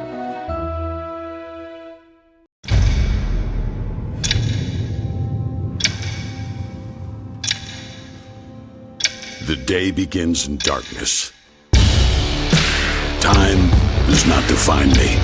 It drives me to keep roads, schools, and storefronts open, making sure our town is open by daybreak and our livelihoods are open for business. It's your boss. Find it at Quirk.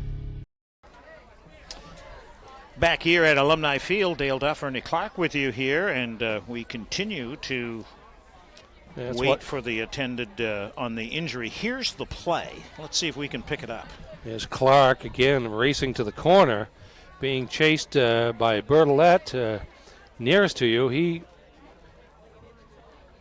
He gets by him, but Dominic Wilson there able to knock him out of bounds. Couldn't see a play. And to be honest, we don't know whether it's an MCI.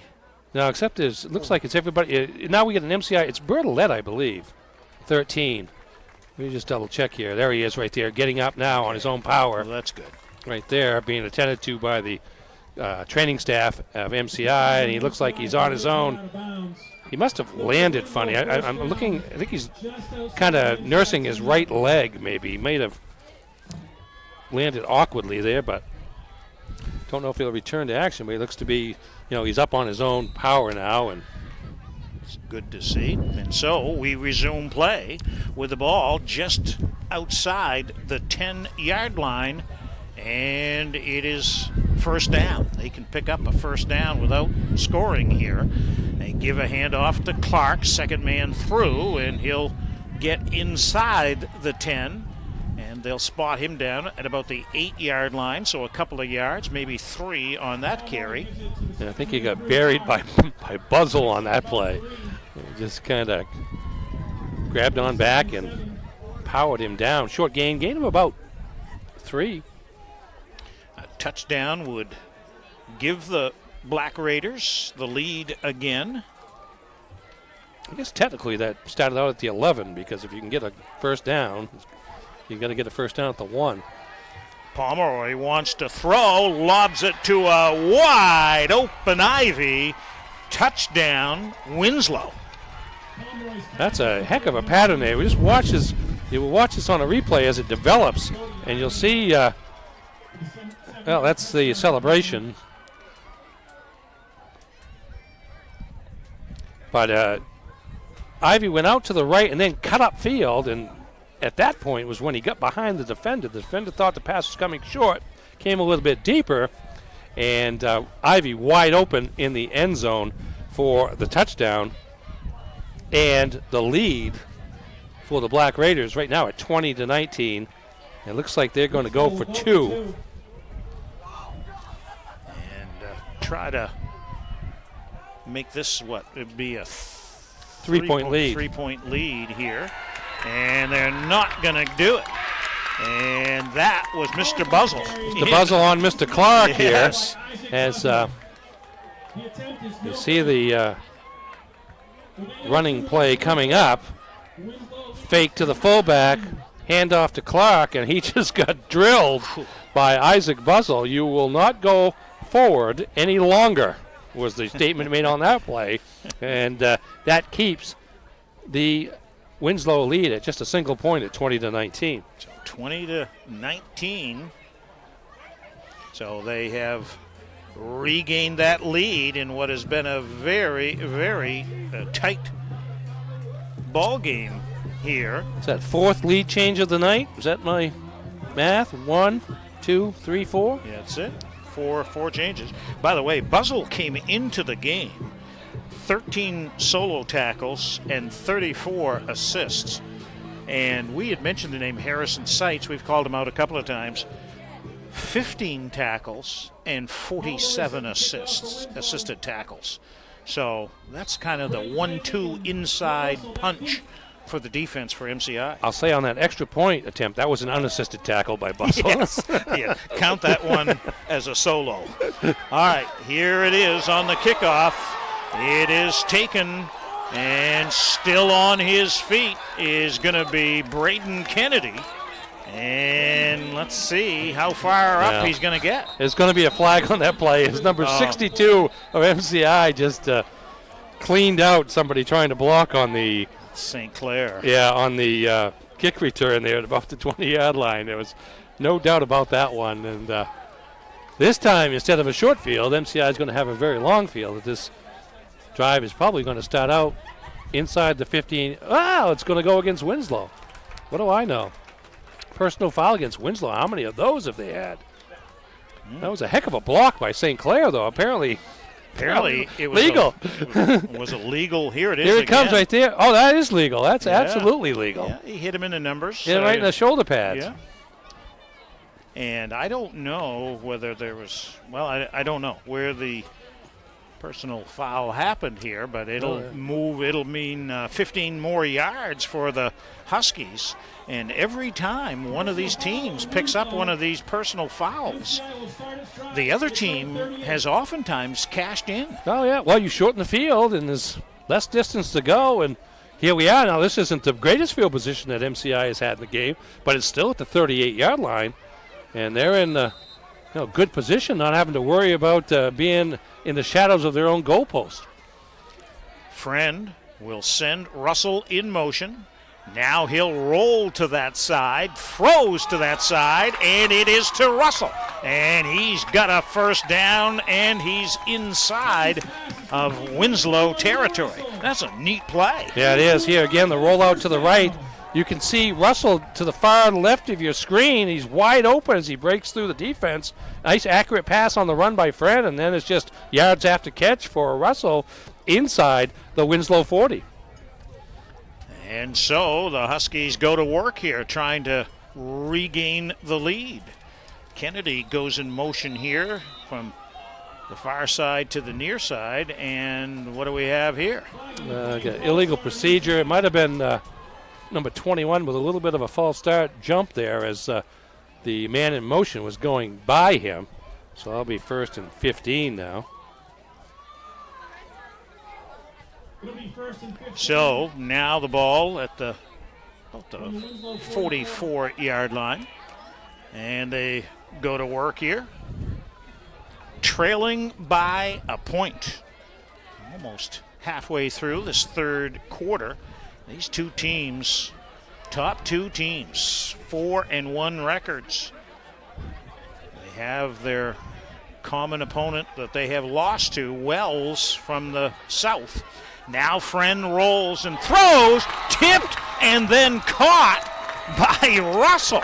Oh, man, I think it was Kennedy that tipped it, and Russell caught it on the deflection. Yeah, both receivers in the area along the left sideline.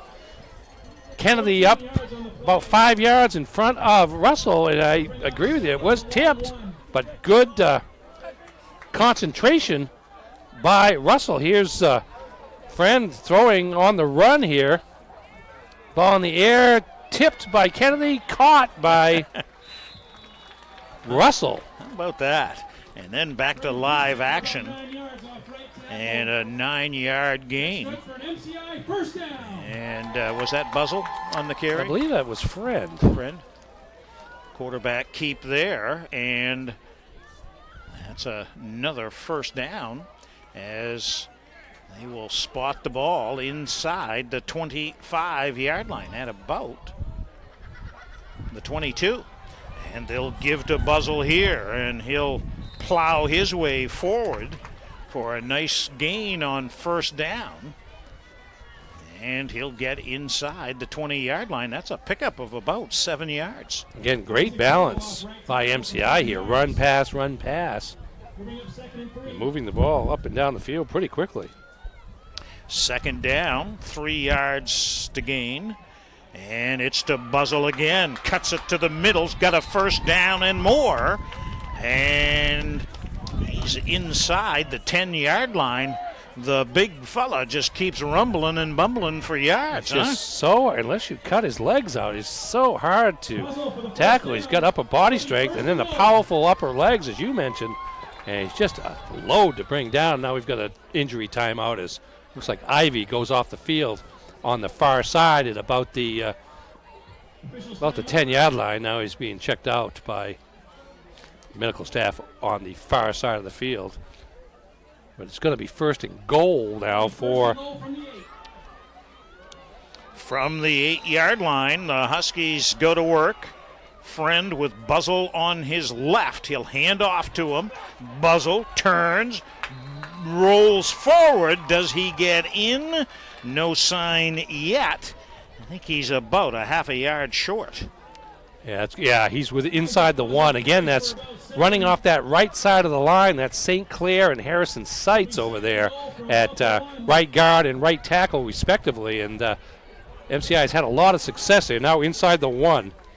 Bryce Buzzell, a sophomore, is the center. He's a cousin of Isaac's. Now Buzzell plows his way in for 6 more.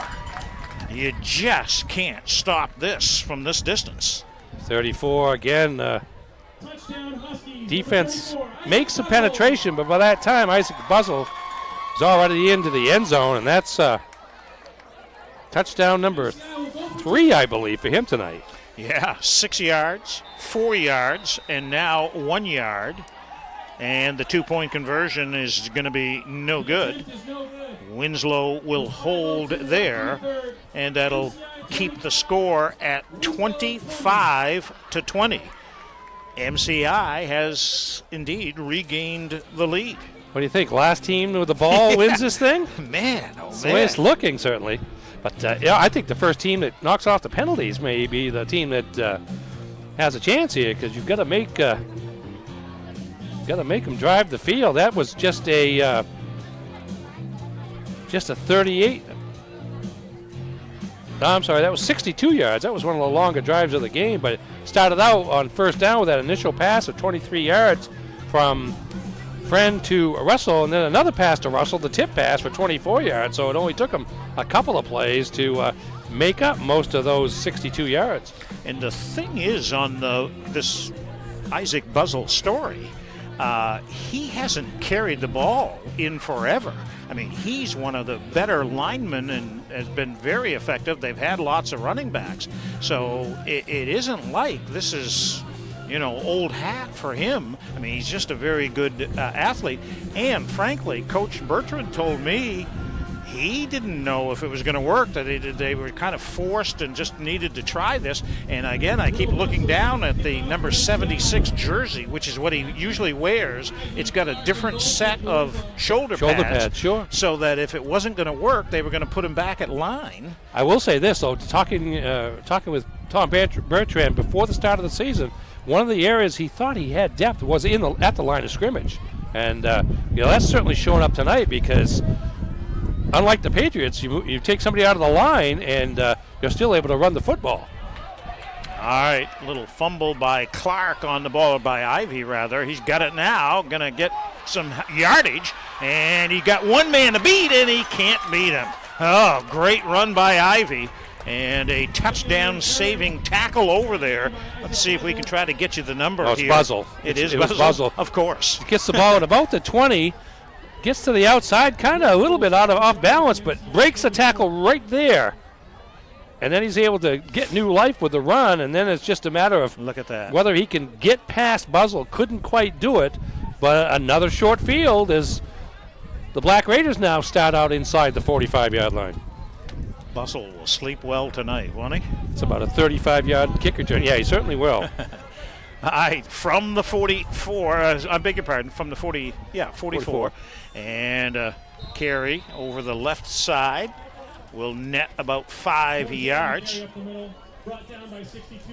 And that is going to be Bourget, the fullback on that one. So 25-20, put the Huskies back on top by 5.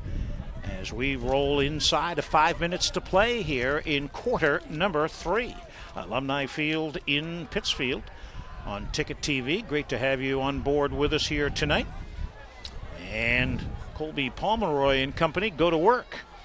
Wants to pass, deep drop. Now he's flushed out.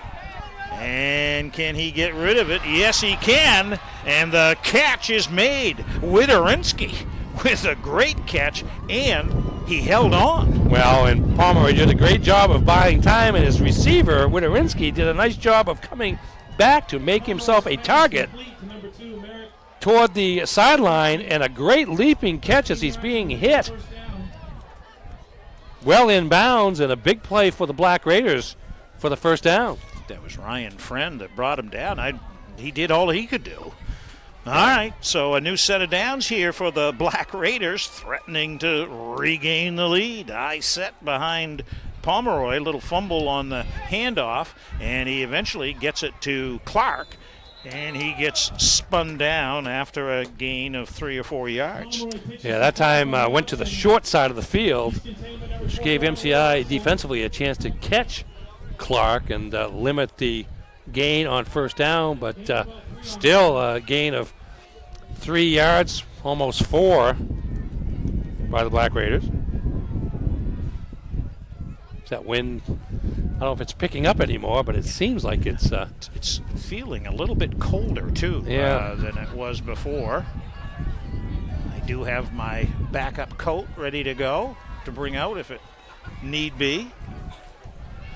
All right, second down. Let's call it second down and about 6. Pomeroy throws off the back foot. He's got Ivy for 6 more. What a throw by Pomeroy. Yeah, here we Watch go. Him off his back Go right foot. here, exactly.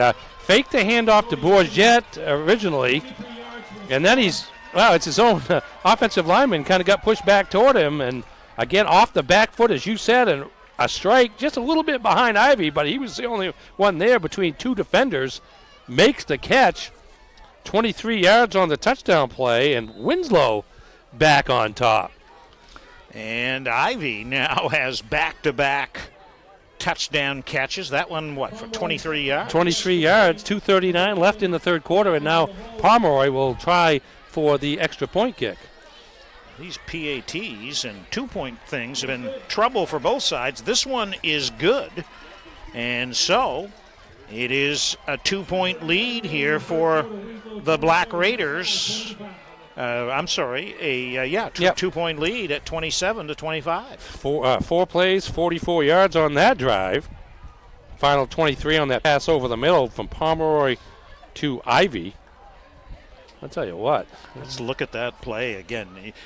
That's a hard thing to do. Watch as he... This is not the touchdown play. This is the play along the sideline. Okay.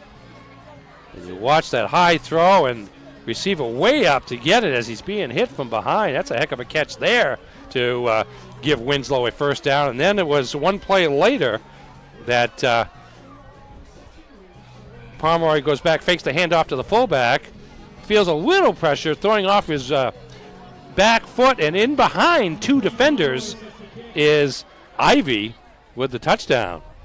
So he came into the game with 2 touchdown catches. And he's had 2 catches in this quarter. And the kickoff fielded at about the 5-yard line here, and Wilson doesn't have too many options. Now he finds a way to wiggle up and get near the 30-yard line. Yeah. Not bad. Might have been Friend on that. Oh, was that Friend? Yeah. Yes, it was. I wasn't sure. Both of those players in the area. But, again, deep kickoff with the win by Winslow Pomeroy. You almost outkick your coverage sometimes when you're not used to kicking the ball to the 5-yard line a lot of times, and that enabled Friend to get a good head start on the return and gets outside to the going to spot it at the 27 where he was forced out of bounds. So, trailing by 2, here come the Huskies, and back and forth we go on the scoreboard. Friend in shotgun here will roll to the right, wants to throw, and it's in and out of the hands of Kennedy. Yeah, 3 receivers lined up on that side. Kennedy was the middle receiver and got open behind the defense, but unable to make the catch. By the way, Braden Kennedy there, 22. I think he's in for the injured player, I think. And Kennedy. Steves. Yeah, Kennedy is just a freshman. Yeah, he's running good routes. I mean, he hasn't. I don't know if he's had many catches tonight yet, but he's certainly doing his job in motion now.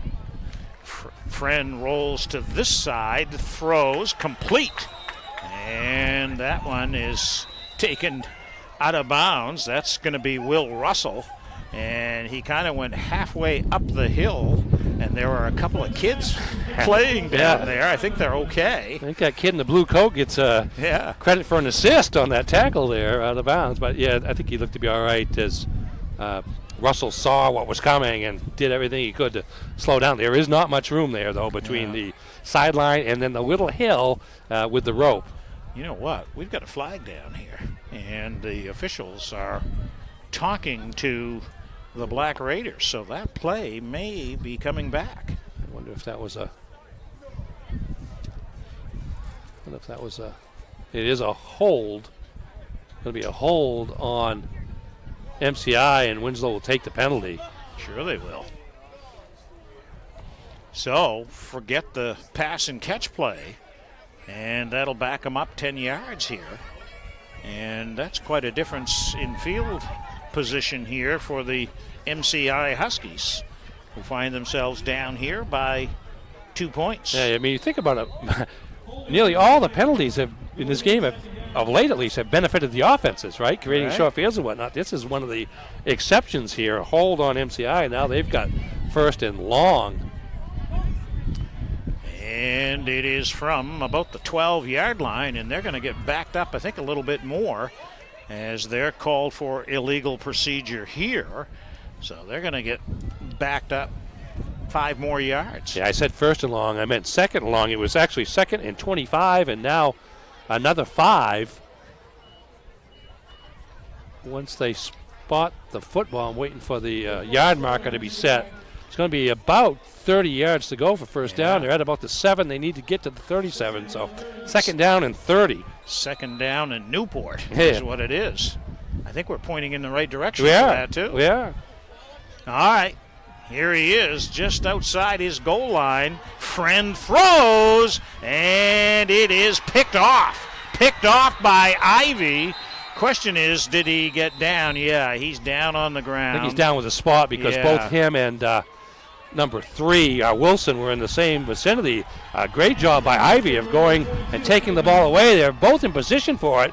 Looked like Wilson thought he was going to have the ball, but basically Ivy outmuscled him.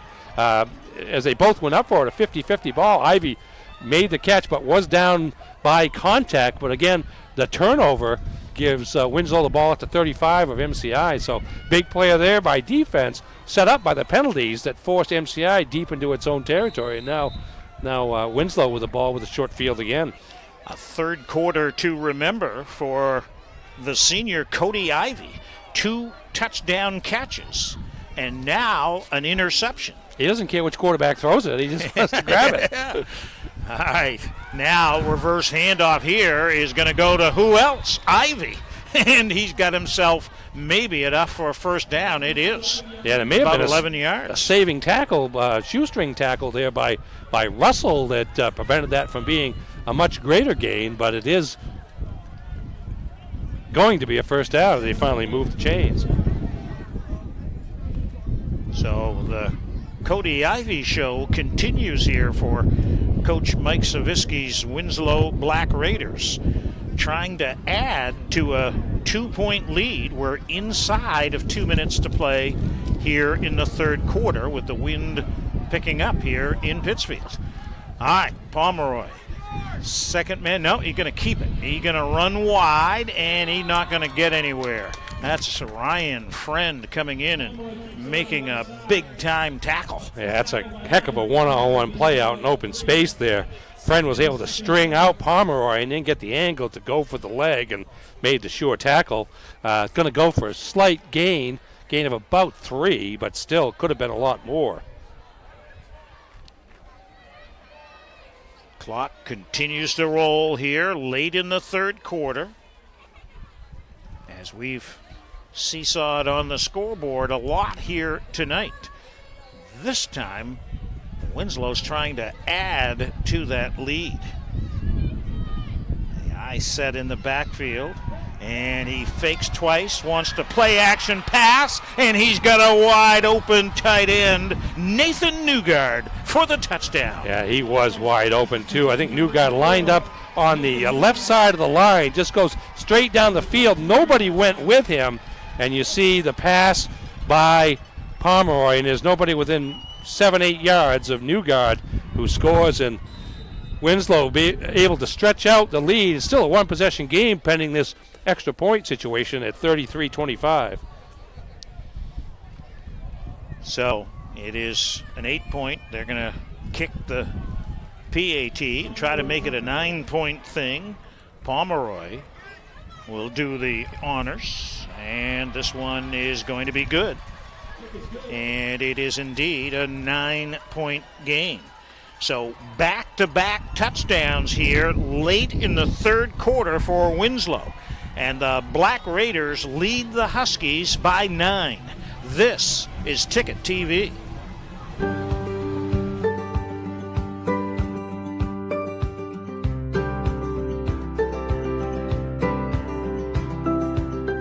Come experience a real farming adventure at Truergy Family Orchards. Voted one of America's best corn mazes, it's good old-fashioned fun for all ages. Open now until November. Come on out today and see if you can make it through. Truergy Family Orchards. Come gather beautifully.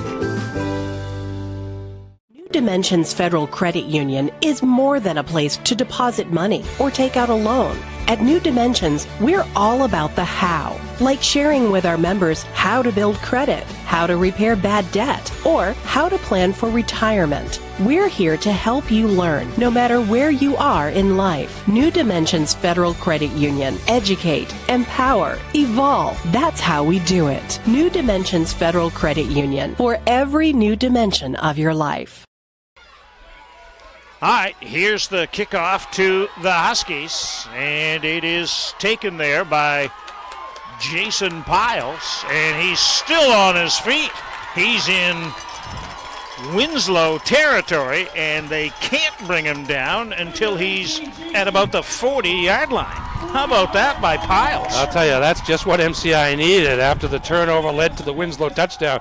Just a lot of determination there, not necessarily running forward, but moving forward as he just kept plowing forward, and Winslow struggled to take him down as it is. Long kickoff return, and the ball at the 39-yard line of the Black Raiders. Miles is a junior. Now the give goes to Buzzle. Look at him go. A human ramming ball there. He just won't go down. He'll get inside the 25-yard line. That's another first down and more for the big fella, Isaac Buzzle. 14-yard gain there, and Pomeroy with the idea of using Buzzle's momentum to finally drag him down after the 14-yard gain. Got it again, trying to go wide and nothing doing. Good pursuit there on defense. It's that guy again, Garrett Choate, number 54, who strung it out and brought him down. Yeah, that's good pursuit along the sideline as the third quarter ends to limit Buzzle on that play and force a second and long for the MCI Huskies. All right, 3 quarters are in the books. Come on back for the fourth quarter next with Winslow leading by 9. This is the Friday night high school football game of the week on Ticket TV. Welcome to the Danforth Plaza, located in the town of Herman, one of the fastest growing communities in Maine. The Danforth Plaza is convenient, friendly, and has everything you'll need in one location. So the next time you're in Herman, visit Danforth's Down Home Supermarket, your local family-owned and operated grocery store with an impressive fresh food department. Danforth Supermarket also offers a huge selection of local wines, fresh meats, seafood, and more. If it's on your list, it's on our shelves. Danforth's Down Home Supermarket, located in the Danforth's Plaza, Herman. Spotlight Cinemas is the place for great entertainment and exceptional value. Spotlight Cinemas features low concession prices, 7 all-digital screens, and stadium-style seating. Spotlight Cinemas, Stillwater Avenue in Orono, your hometown movie theater.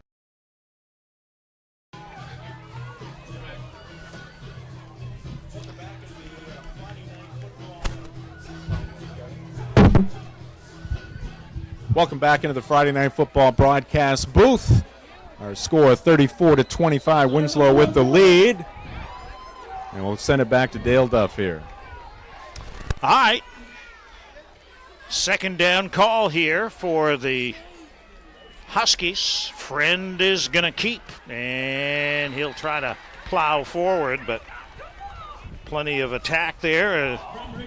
Newgard was in on that tackle as well, a yard or two maybe for Ryan Friend. Third down call now here for Coach Bertrand and company. Aaron Irving, number 62, also went on the stop, and 2 down territory here on 3rd and 8 as MCI can't afford to come up scoreless here. They need to answer the Black Raiders.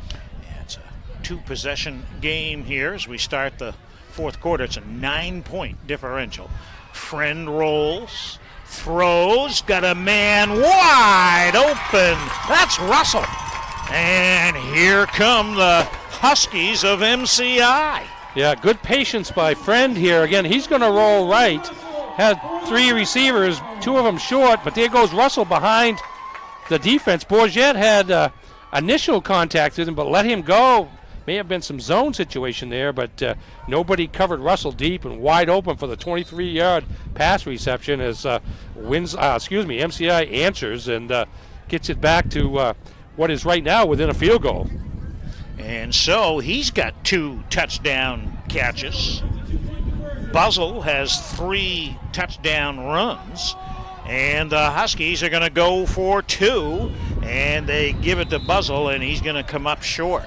Tell you what, if the Huskies don't win this thing, they can look back to 2-point misses, to conversion misses, and PAT misses. Well, I mean, certainly Winslow has the advantage in the extra point game with the kick. Pomeroy pretty successful kicking the ball. Remember, one of MCI's extra point tries bounced off the crossbar, the front of the crossbar in the first half, and they've struggled with the kick a little bit more. So figure with Buzzle's success so far, powering his way for short yardage and long yardage, that they try him, but for the last couple times it hasn't worked, and Winslow now using that advantage on the extra points to maintain that 3-point lead.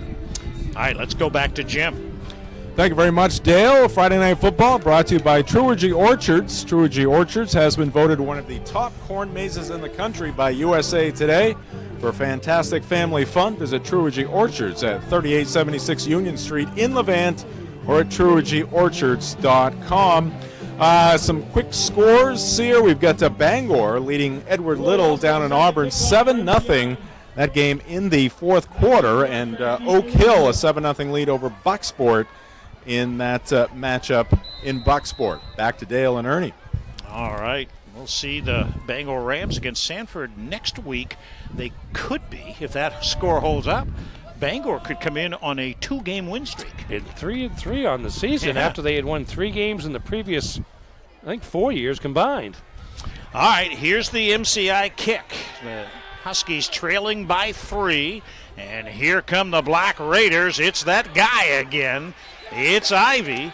Cody Ivy gets it up close to the 30-yard line, and there's a flag down. I think there's going to be a face mask on the tackle on Dominic Wilson as Ivy caught that ball at his own 5-yard line, 25 yards on the return. And the face mask penalty will add to it. Tell you what, these penalties, Oh, so boy. many of them have been 15-yarders, which is really crucial. Well, I mean, how many of these, like 55-yard, 45-yard possessions have we had where they haven't had to drive the entire length of the field thanks to a penalty? In this case, rather than being 70 yards away from the end zone, the Winslow Black Raiders are now 55 yards away from the end zone after the 15-yard face mask penalty. And so, from their own 45-yard line here, Pomeroy and company goes to work. And the give will go to Clark. He's got the corner, and they finally bump him out of bounds, but it's a big gain for Robert Clark, the junior. Yeah, it's going to go for about 14 yards. Clark, kind of the screen, if you will, allowed Clark to pick up another 7 or 8 yards. Bourget is the player there, 44, that did the job to avoid the penalty there.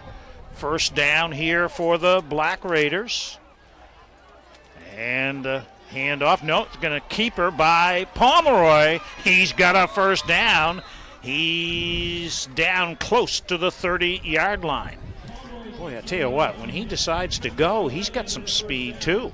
Yeah, that's a good fake there. He puts the ball into, I believe it was Clark's chest, took it out, and he was gone for another first down as the Black Raiders quickly move the ball with gains of 12 and 11 on their first 2 rushing plays of this drive. So, fresh set of downs here for the Black Raiders. Handoff goes to Clark. Look at him spin and look at him cut inside the 10-yard line. Watch this cut, Ernie. Watch the cut and watch the stop and go that just completely fooled Friend here. Again, fake the handoff to the fullback. Here comes Clark cutting to the outside. Now watch this, bam, right between 2 defenders.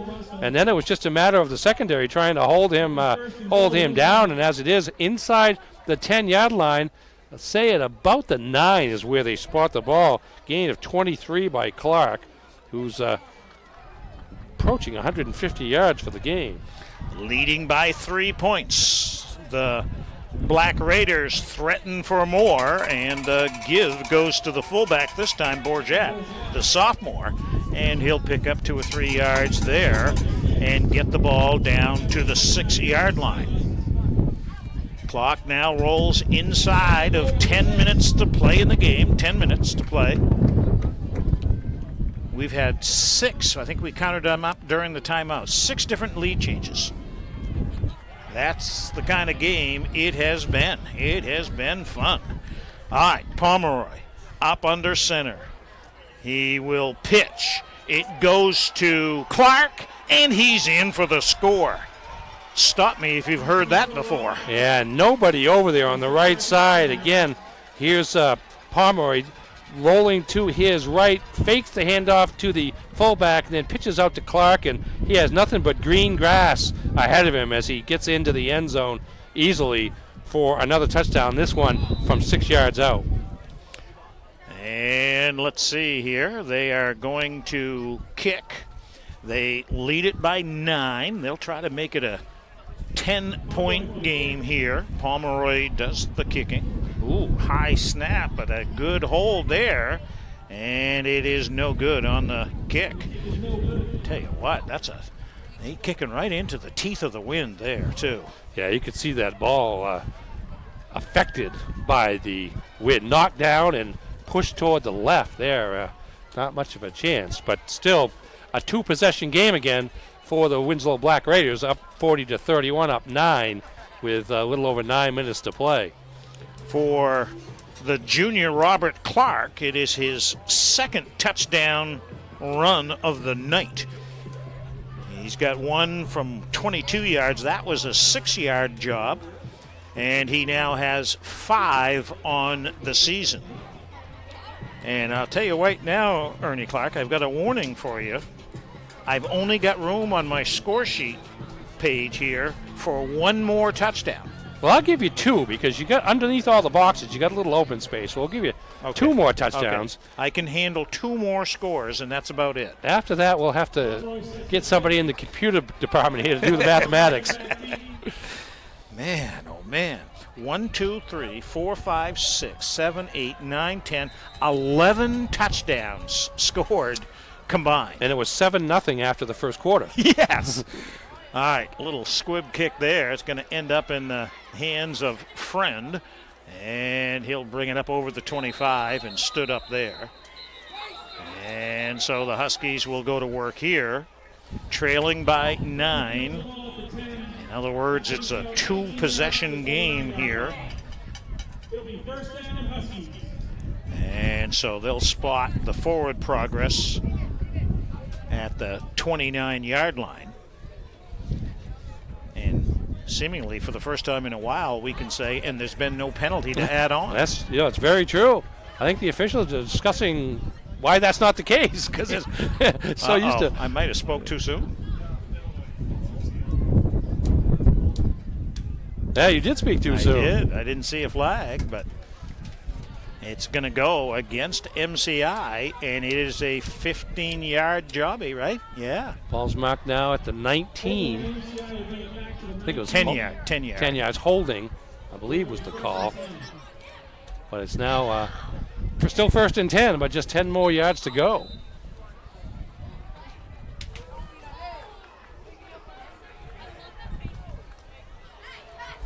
(40-31). Our score, 9-point Winslow lead.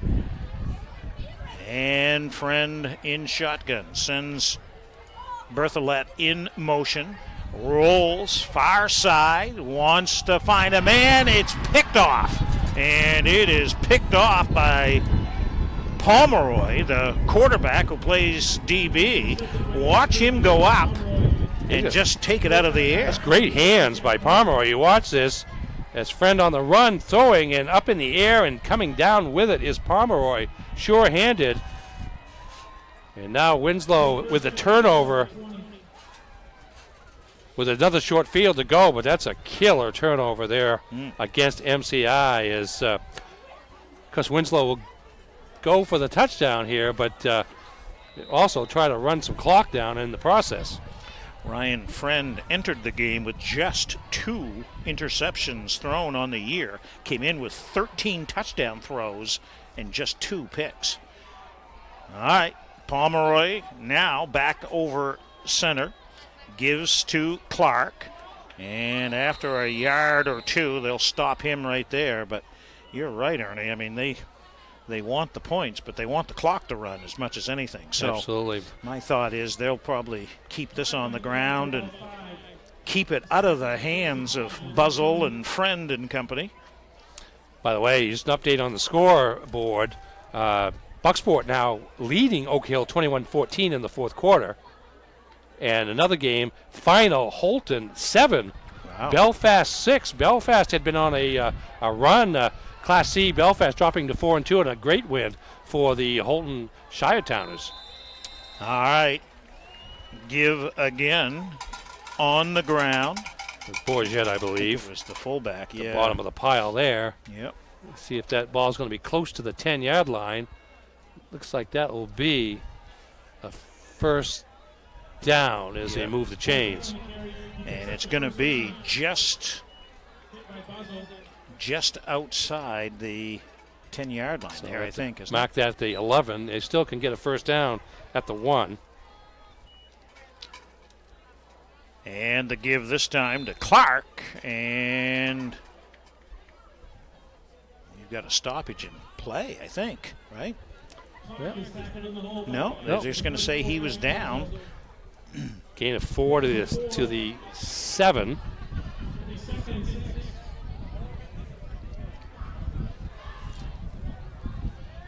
So from the 6-yard line, the Black Raiders go to work, leading by 9. And Pomeroy hand off to the fullback, Bourget, and he'll get it down to about the 1-yard line. Yeah, this will be close to a first down here. We'll see. Looks like they're saying it's going to be third down, but less than a yard. So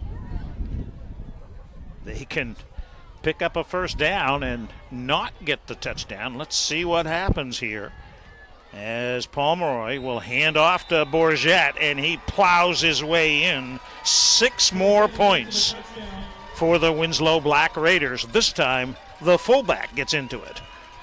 Yeah, simple handoff. Rely on that strength up front, middle of the line, and Bourget was in the end zone before he got touched. And Winslow starting to put this game away, up 15. They're going to try to kick the extra point again. I wanted to say might go for 2 to make it 17, which would be more than a 2-score game, but going to try to take the 1 here with Pomeroy. And the kick is a high one, and I think this one gets through. It does. And so it is a 16-point differential, 47-31. And Winslow may hit the 50 mark again. this game. I'll tell you what, I'm glad I moved my car because I was got here way early, of course, and parked right behind the goalpost. And I sat there and I said, this is not where I should be parking. Yeah, and why are you doing that? That extra point would have hit my hood, and I wouldn't have been happy at this point. So I moved it down just a little bit. Still near the road, but safe from harm's way. A veteran writer like you shouldn't be making a move like that. Come on. I usually don't get to a football game as early as I did today, so I usually don't have my my share of parking options. Lawrence Bulldogs' final score, I hope, 69, Brewer 6. Wow, that's a. Boy, we saw Brewer last week, and they looked very good. That was a heck of a game last week, and Falmouth a decent competitive ball club. So I mean, it was a tie game, and Falmouth had like the last 6 minutes and just went down the field and scored, and that was really the difference. All right, here we go, the kickoff, and it is MCI, and they're just not going to be able to move much beyond the 30-yard line. That's Russell on the return. Will Russell that time. And if you think that MCI can go fast on offense, watch them now. Well, yeah. Leading by 16, they have to. They can't spend much time running the football at this point. They've got to spread out the defense and try to get downfield as quickly as they can with 3 receivers on this play on the right side with 1 up top on the left.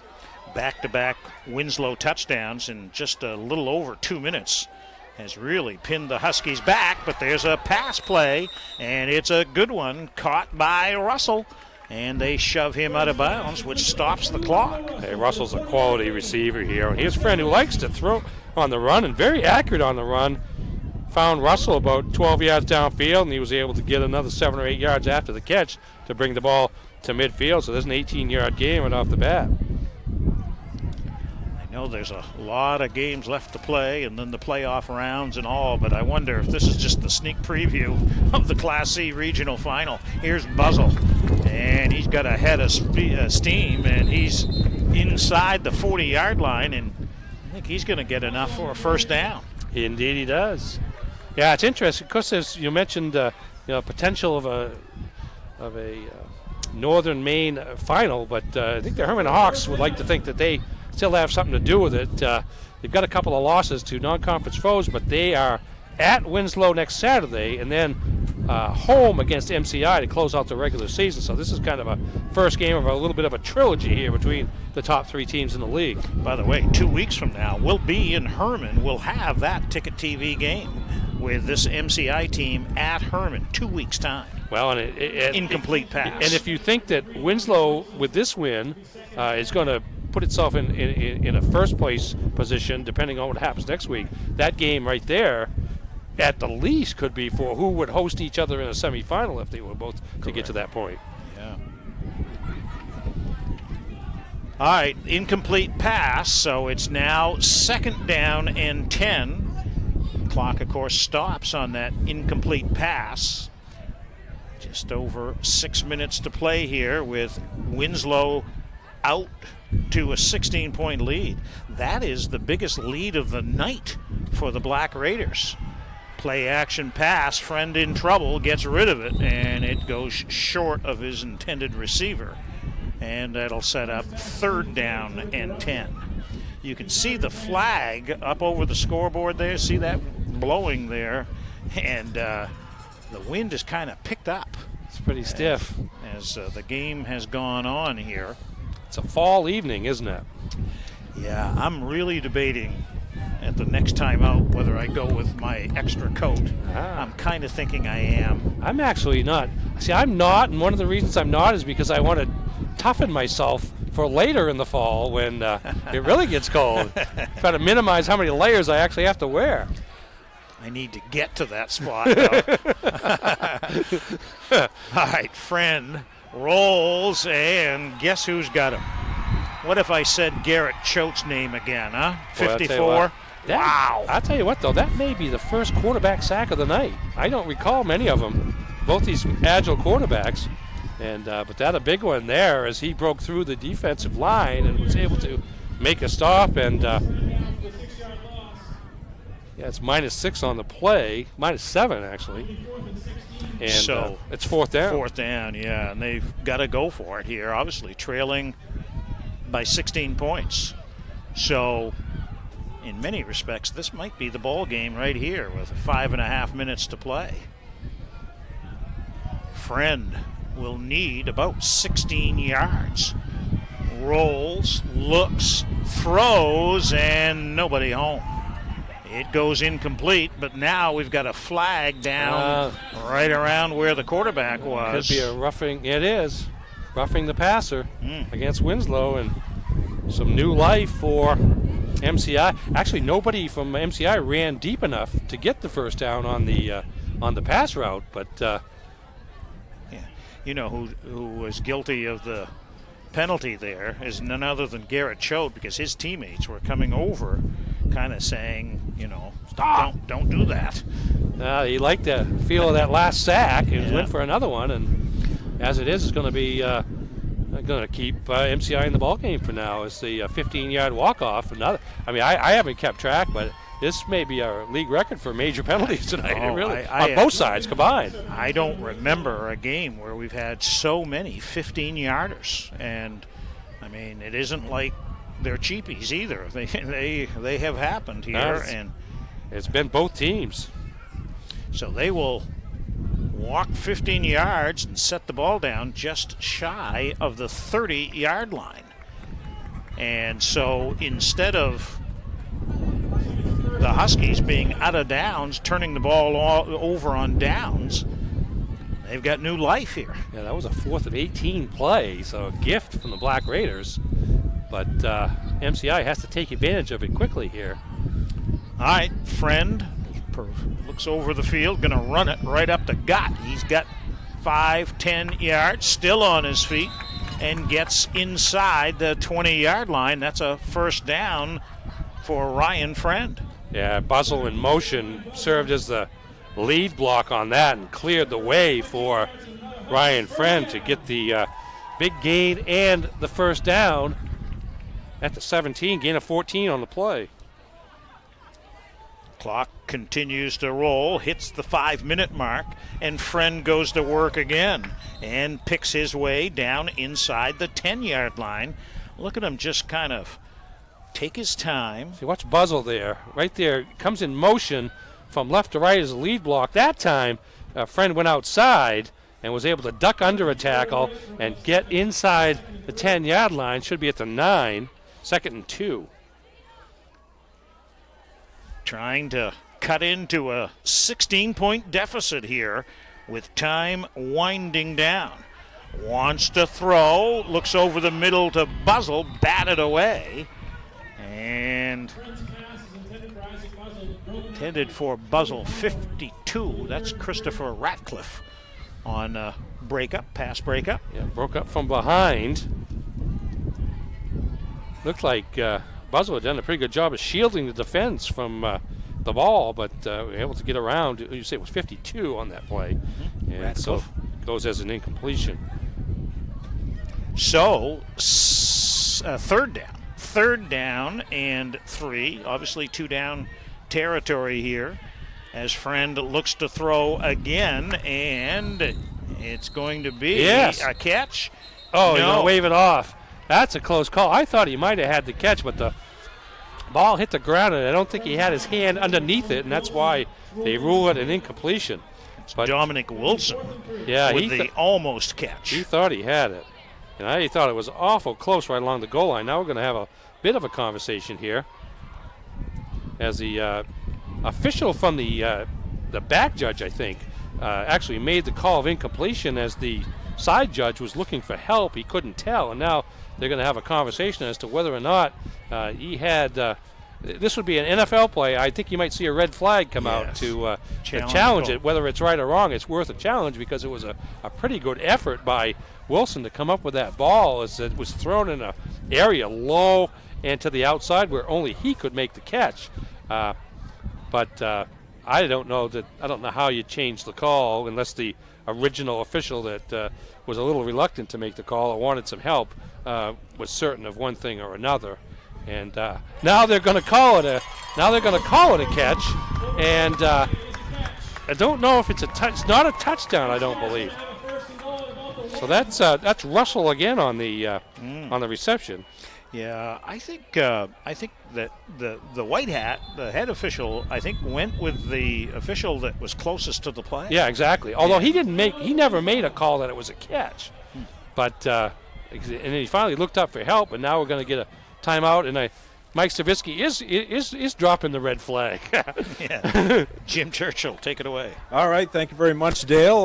We've got a couple of other scores we're going to get to here in just a second, but first we want to put a student in the spotlight. Jillian Frost, a senior here at MCI.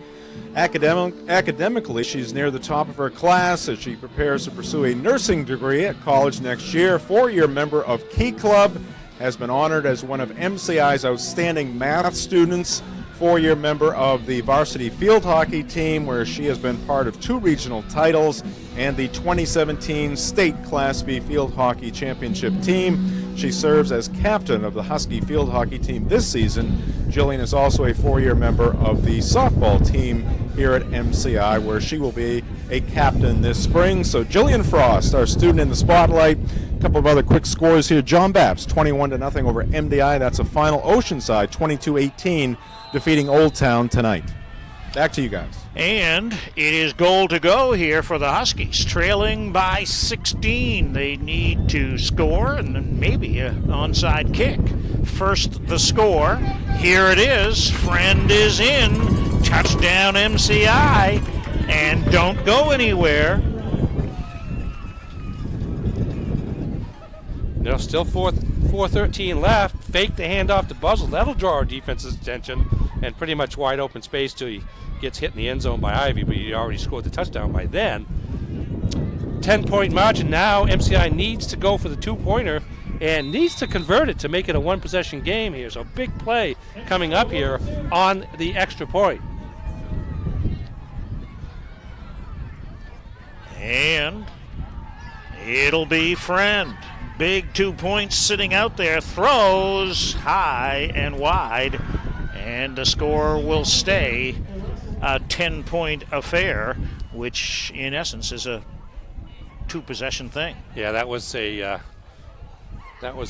tough play to make, trying to throw for that conversion. A lot of traffic in the end zone and nobody really open as Friend rolled to his right. Wonder if we could get, you mentioned Jillian there, our spotlight student. She's about being the outstanding math. Can we call her quickly and total up our stat sheet here for the night? Gosh, tell you what. Recruiter. Hey, very quickly, want to remind folks that Friday Night Football is brought to you by Bangor Frameworks. They've offered custom work for your paintings, photographs, and favorite sports memorabilia for 30 years. Check out their website at BangorFrameworks.com or stop by and see them at 175 Exchange Street in Bangor. You said it earlier, Duffer, the extra point attempts, the conversion's not there for the Huskies tonight. I'll tell you what, they've missed a bunch of them, which if they happen to, well, I assume they're going to do an onside kick, they happen to recover or whatever, come up 2 or 3 points short here, they will really think about those misses. I was thinking how we're going to recap this thing. I got plans for the weekend. I think we're going to be here all night, all weekend, if we have to recap everything. Well, Austin Terrio is racing at Talladega this weekend for Fort Camp. We've got to be home for that. That's Sunday afternoon. There's the onside kick, but it is recovered by the Black Raiders. And I think that was number 32, Gunzinger, who made the catch and grab and went to the ground. And now let's see how much of this clock the Black Raiders can use up here. Again, it is still a 2-possession game here, 10-point differential. I think the Black Raiders would like to just grind out a couple of first downs on the ground, make MCI use whatever timeouts it has left, and leave here with a victory. I can tell you, I don't think I expected it to be this high scoring. I mean, they just kind of went back and forth at each other like they're still doing now. This is Martin And he'll carry for about 5 yards on first down. If you like this stuff, maybe you'll like us next Friday night when we bring you Class A action as the Bangor Rams take on Sanford in a Class A matchup at Cameron Stadium, 7 o'clock next Friday night. And once we do not have a final on Bangor yet, right? No. If they win down at EL, they would come in on a 2-game win streak. Yeah, just a quick scoreboard update there. Bangor up 28-0 in quarter number 4. So that will be win number 3 of the season for Coach Dave Morris's club. First over a Class A opponent. They had beaten Brewer and they had beaten Skowhegan last week, but a 2-game winning streak. And for a Bangor program, it's been struggling here for the last few years. To get to 3-3 is a pretty good effort by a young team full of sophomores and juniors. They'll be tested next week by a Sanford team. It's 4-1 going into this weekend's action. I think Sanford may have been playing Scarborough. They do. One of the interesting notes on Sanford is a 6'6" kid named Leighton Bickford, who was a pretty good basketball player, who was already verbally committed to join Maine in another year. So he'll be an in-state player up at the Orono campus, not this year, but in the fall of 2020. So it'll be interesting just to see his athleticism out there. Be a tough test. Again, Sanford 4-1 going into this weekend's play, but still for Bangor, that was just 3-31 in the last 4 years. The fact that they've got 3 wins already this season, a pretty good step forward, assuming they're able to. Was that a final, by the way, the Bangor Edward Little? Nope, that was in the fourth quarter. Okay, well, assuming they're able to hold on to a 4-touchdown lead in the fourth quarter, they'll be going into that game on a pretty good wave of momentum for the program. Timeout on the field taken by MCI, trying to stop the clock after a gain by Clark of 3 or 4 yards. You got more scores, Jim? No? We'll get back to it here shortly, Dale. All right. Play on here. 3rd down and short for the Black Raiders. They've got a 1st down and more. Here comes Clark. He's got the corner. He's got the end zone. 6 more points for Robert Clark.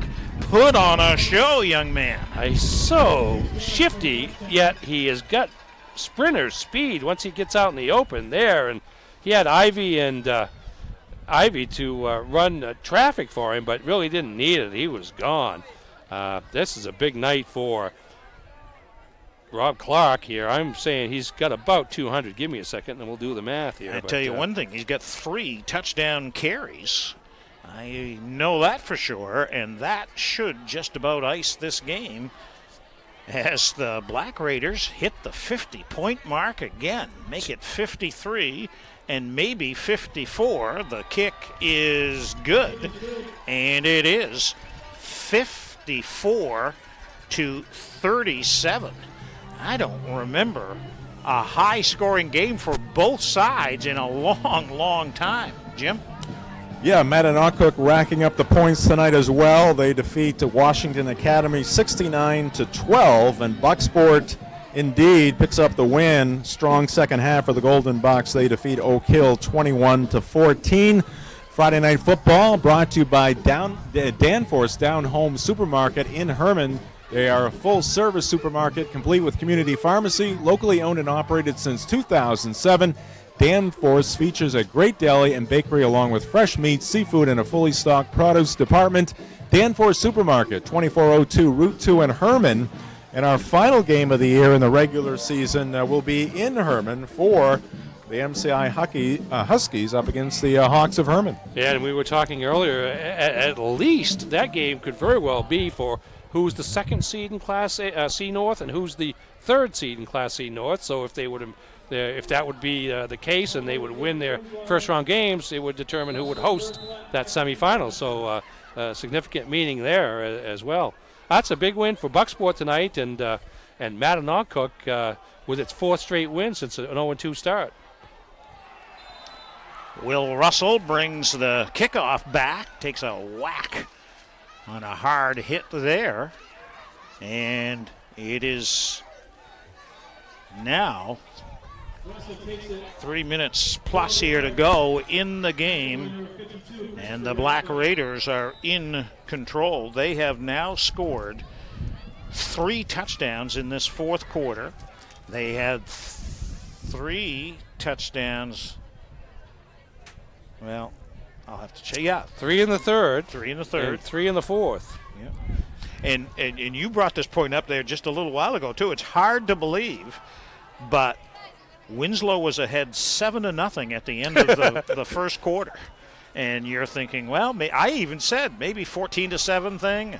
Here's a pass play, and in and out of the hands of Kennedy. Well thrown pass by Friend. It was right on Kennedy's fingertips. He just couldn't quite haul it down. But Friend showing an accurate arm. He has the deep throw behind the defense, just enough, but may have heard some footsteps there. There's a couple of Winslow defenders catching up rapidly as the ball arrived. Pomeroy and Gagnon were there defensively, and it goes as an incomplete pass, stops the clock, and it's 2nd down and 10. We've got another quarterback in now for MCI. And if that was him that threw the last pass, which I assume it was pretty good stuff. And this pass is going to go incomplete. This is it Dominic Wilson? Is it Wilson, number 3? Yep. Yep. He's a senior. I'm trying to look down here and see number 5. Is Friend on the sideline or?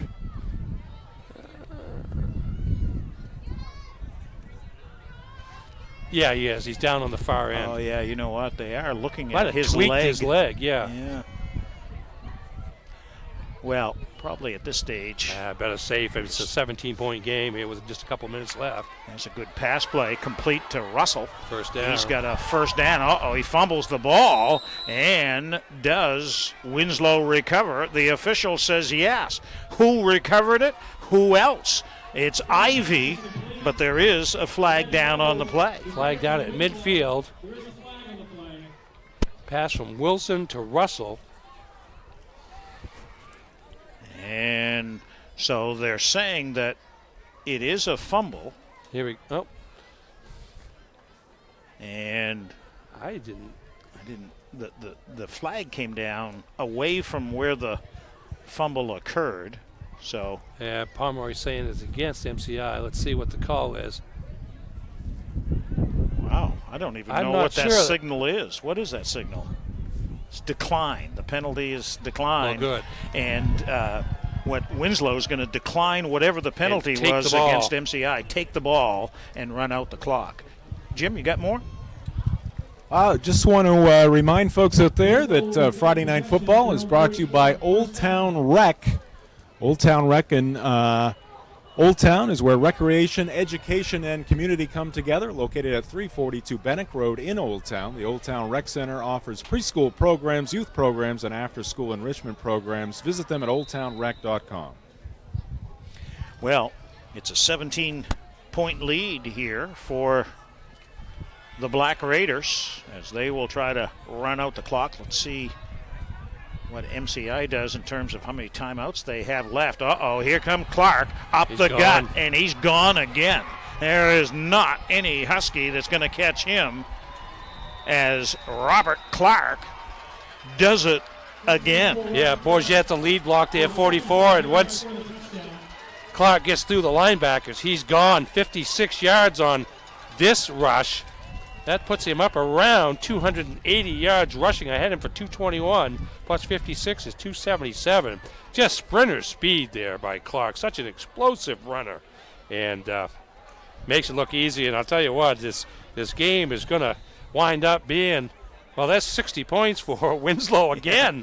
With the 60 points, they're going to win by 23, 24 points.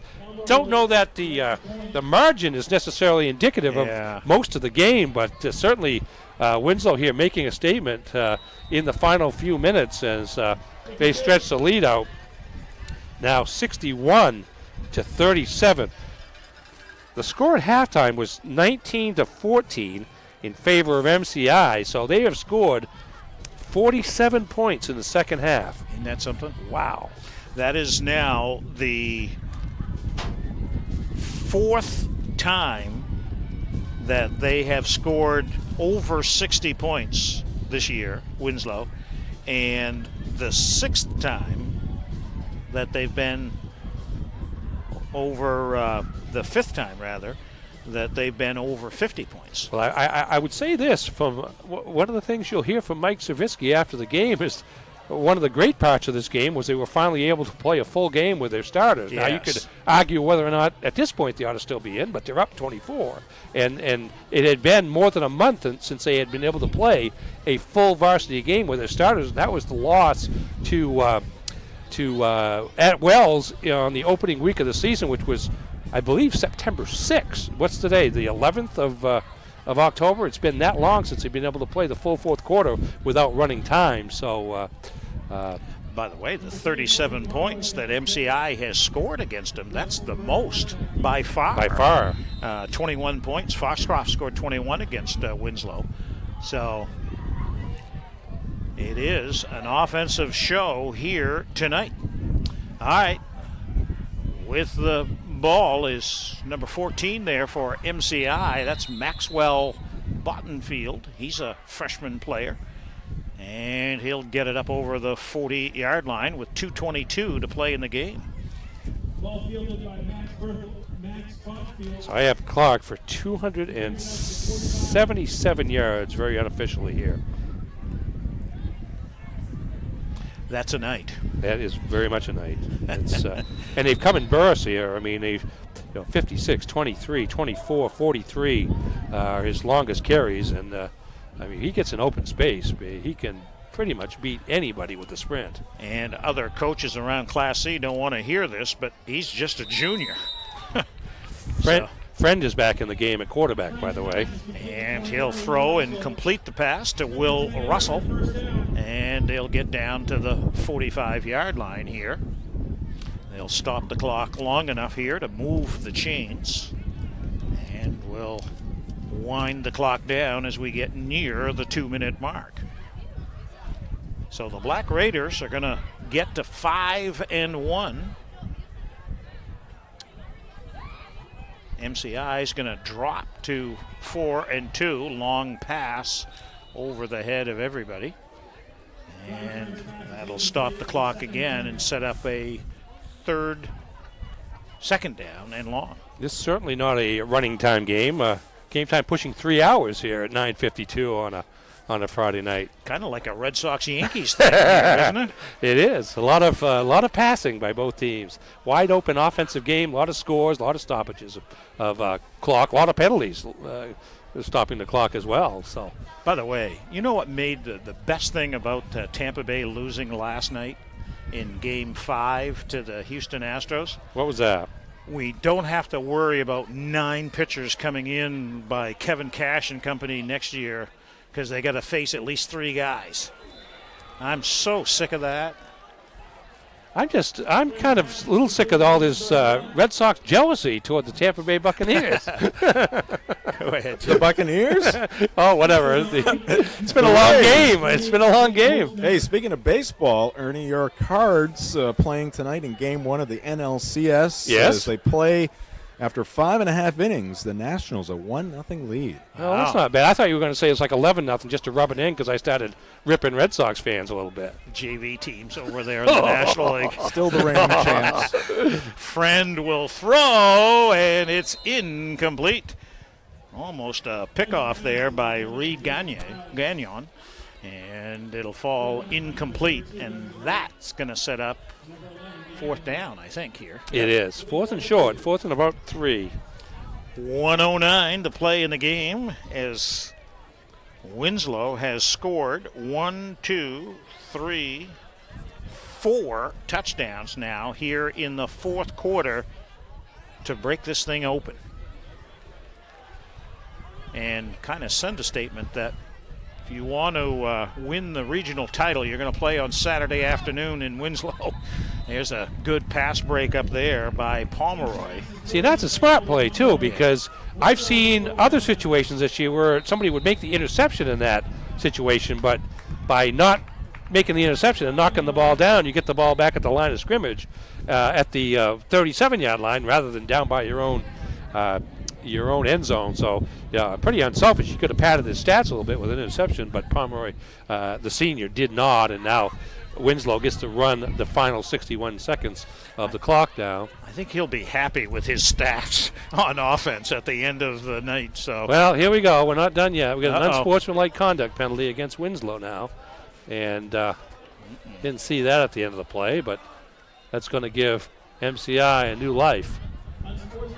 Well, that's at least 2 times, maybe 3 times that MCI would have given up possession, but for a Winslow penalty. Yeah, each of the last 2 possessions had a 4th down penalty, major penalty against Winslow that allowed them to keep possession of the ball. I'm sure the Winslow coaching staff.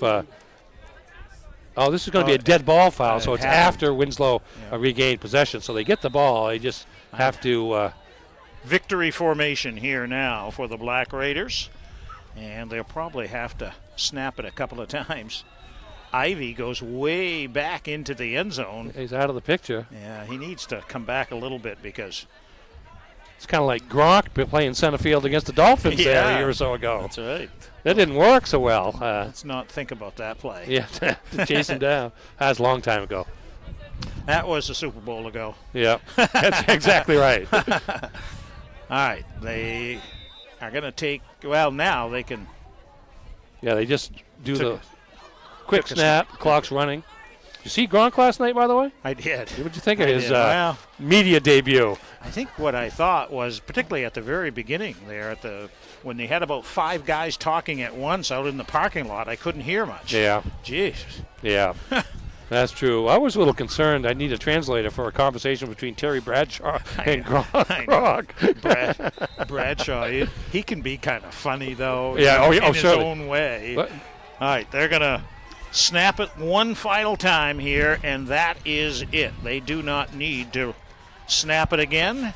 And some of the players shake hands there at the midpoint of the field, and this one has gone final.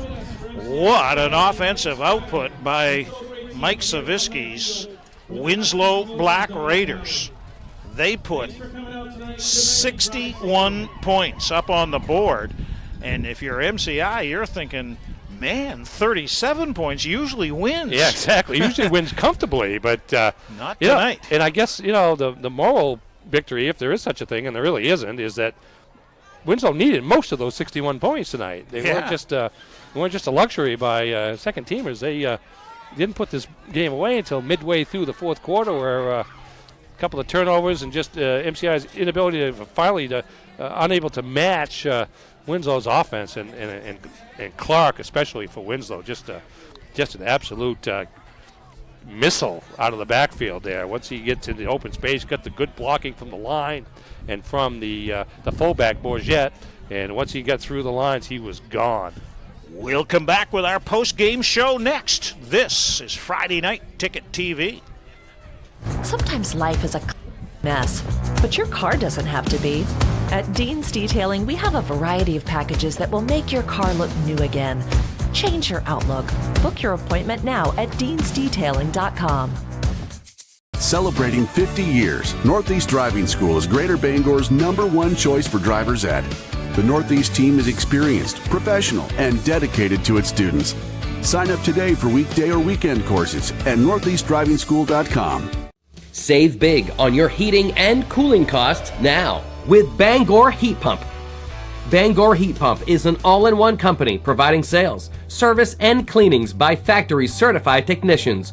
Get a free quote from Bangor Heat Pump. Call 659-8193. That's 659-8193. Visit BangorHeatPump.com and like us on Facebook. Want to save money? Come see us at Bangor Heat Pump.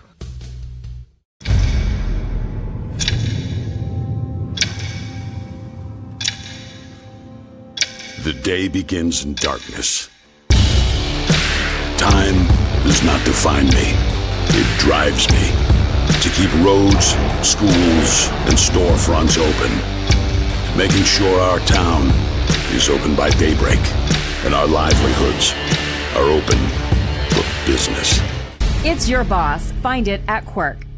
Bangor Frameworks has offered custom framing for your paintings, photographs, and prints since 1989. Bangor Frameworks will frame and mat your sports memorabilia, and they even do shadow box framing for your favorite jerseys. At Bangor Frameworks, they take great pride in their superior workmanship, from the highest quality materials to the construction of the frame to the precise installation of your finished piece. Your favorite art and your special memories deserve the best. Visit Bangor Frameworks at bangorframeworks.com or stop by at 175 Exchange Street in Bangor. Old Town Rec Center is where recreation, education, and community come together. Located at 342 Bennock Road in Old Town, the Old Town Rec Center offers preschool programs like Kicking Stars Soccer, youth programs including flag football and fall baseball, and an after-school enrichment program for grades K through 8. Whether it's healthy hometown activities or simply a quiet place to get help with homework, the experienced staff at Old Town Rec delivers safety and encouragement at every turn. Call 827-3961 or visit them at oldtownrec.com. Spotlight Cinemas is the place for great entertainment and exceptional value. Spotlight Cinemas features low concession prices, 7 all-digital screens, and stadium-style seating.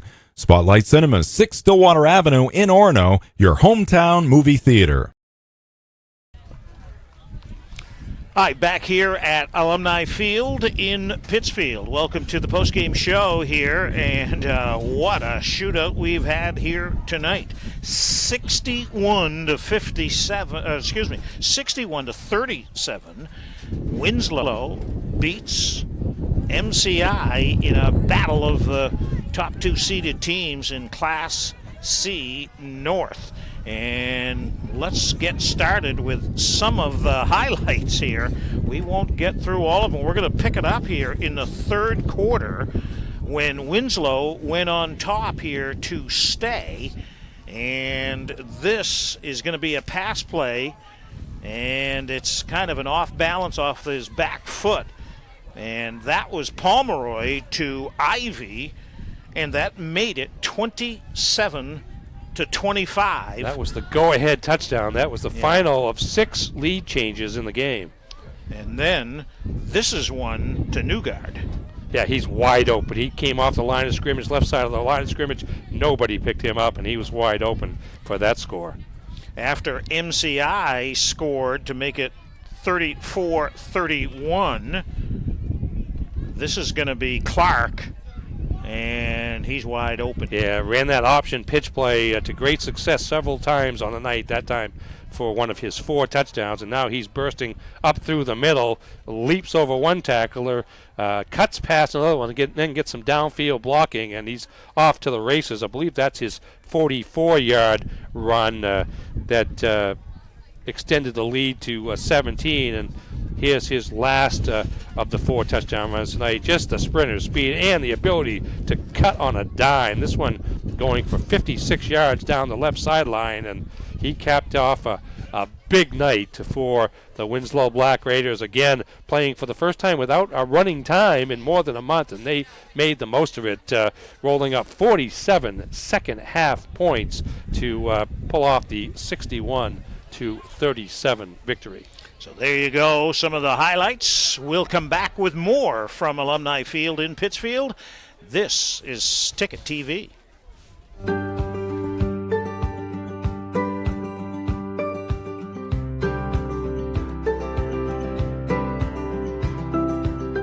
Come experience a real farming adventure at Truergy Family Orchards. Voted one of America's best corn mazes, it's good old-fashioned fun for all ages. Open now until November. Come on out today and see if you can make it through. Truergy Family Orchards. Come gather beautifully.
Dimensions Federal Credit Union is more than a place to deposit money or take out a loan. At New Dimensions, we're all about the how, like sharing with our members how to build credit, how to repair bad debt, or how to plan for retirement. We're here to help you learn, no matter where you are in life. New Dimensions Federal Credit Union. Educate, empower, evolve. That's how we do it. New Dimensions Federal Credit Union, for every new dimension of your life.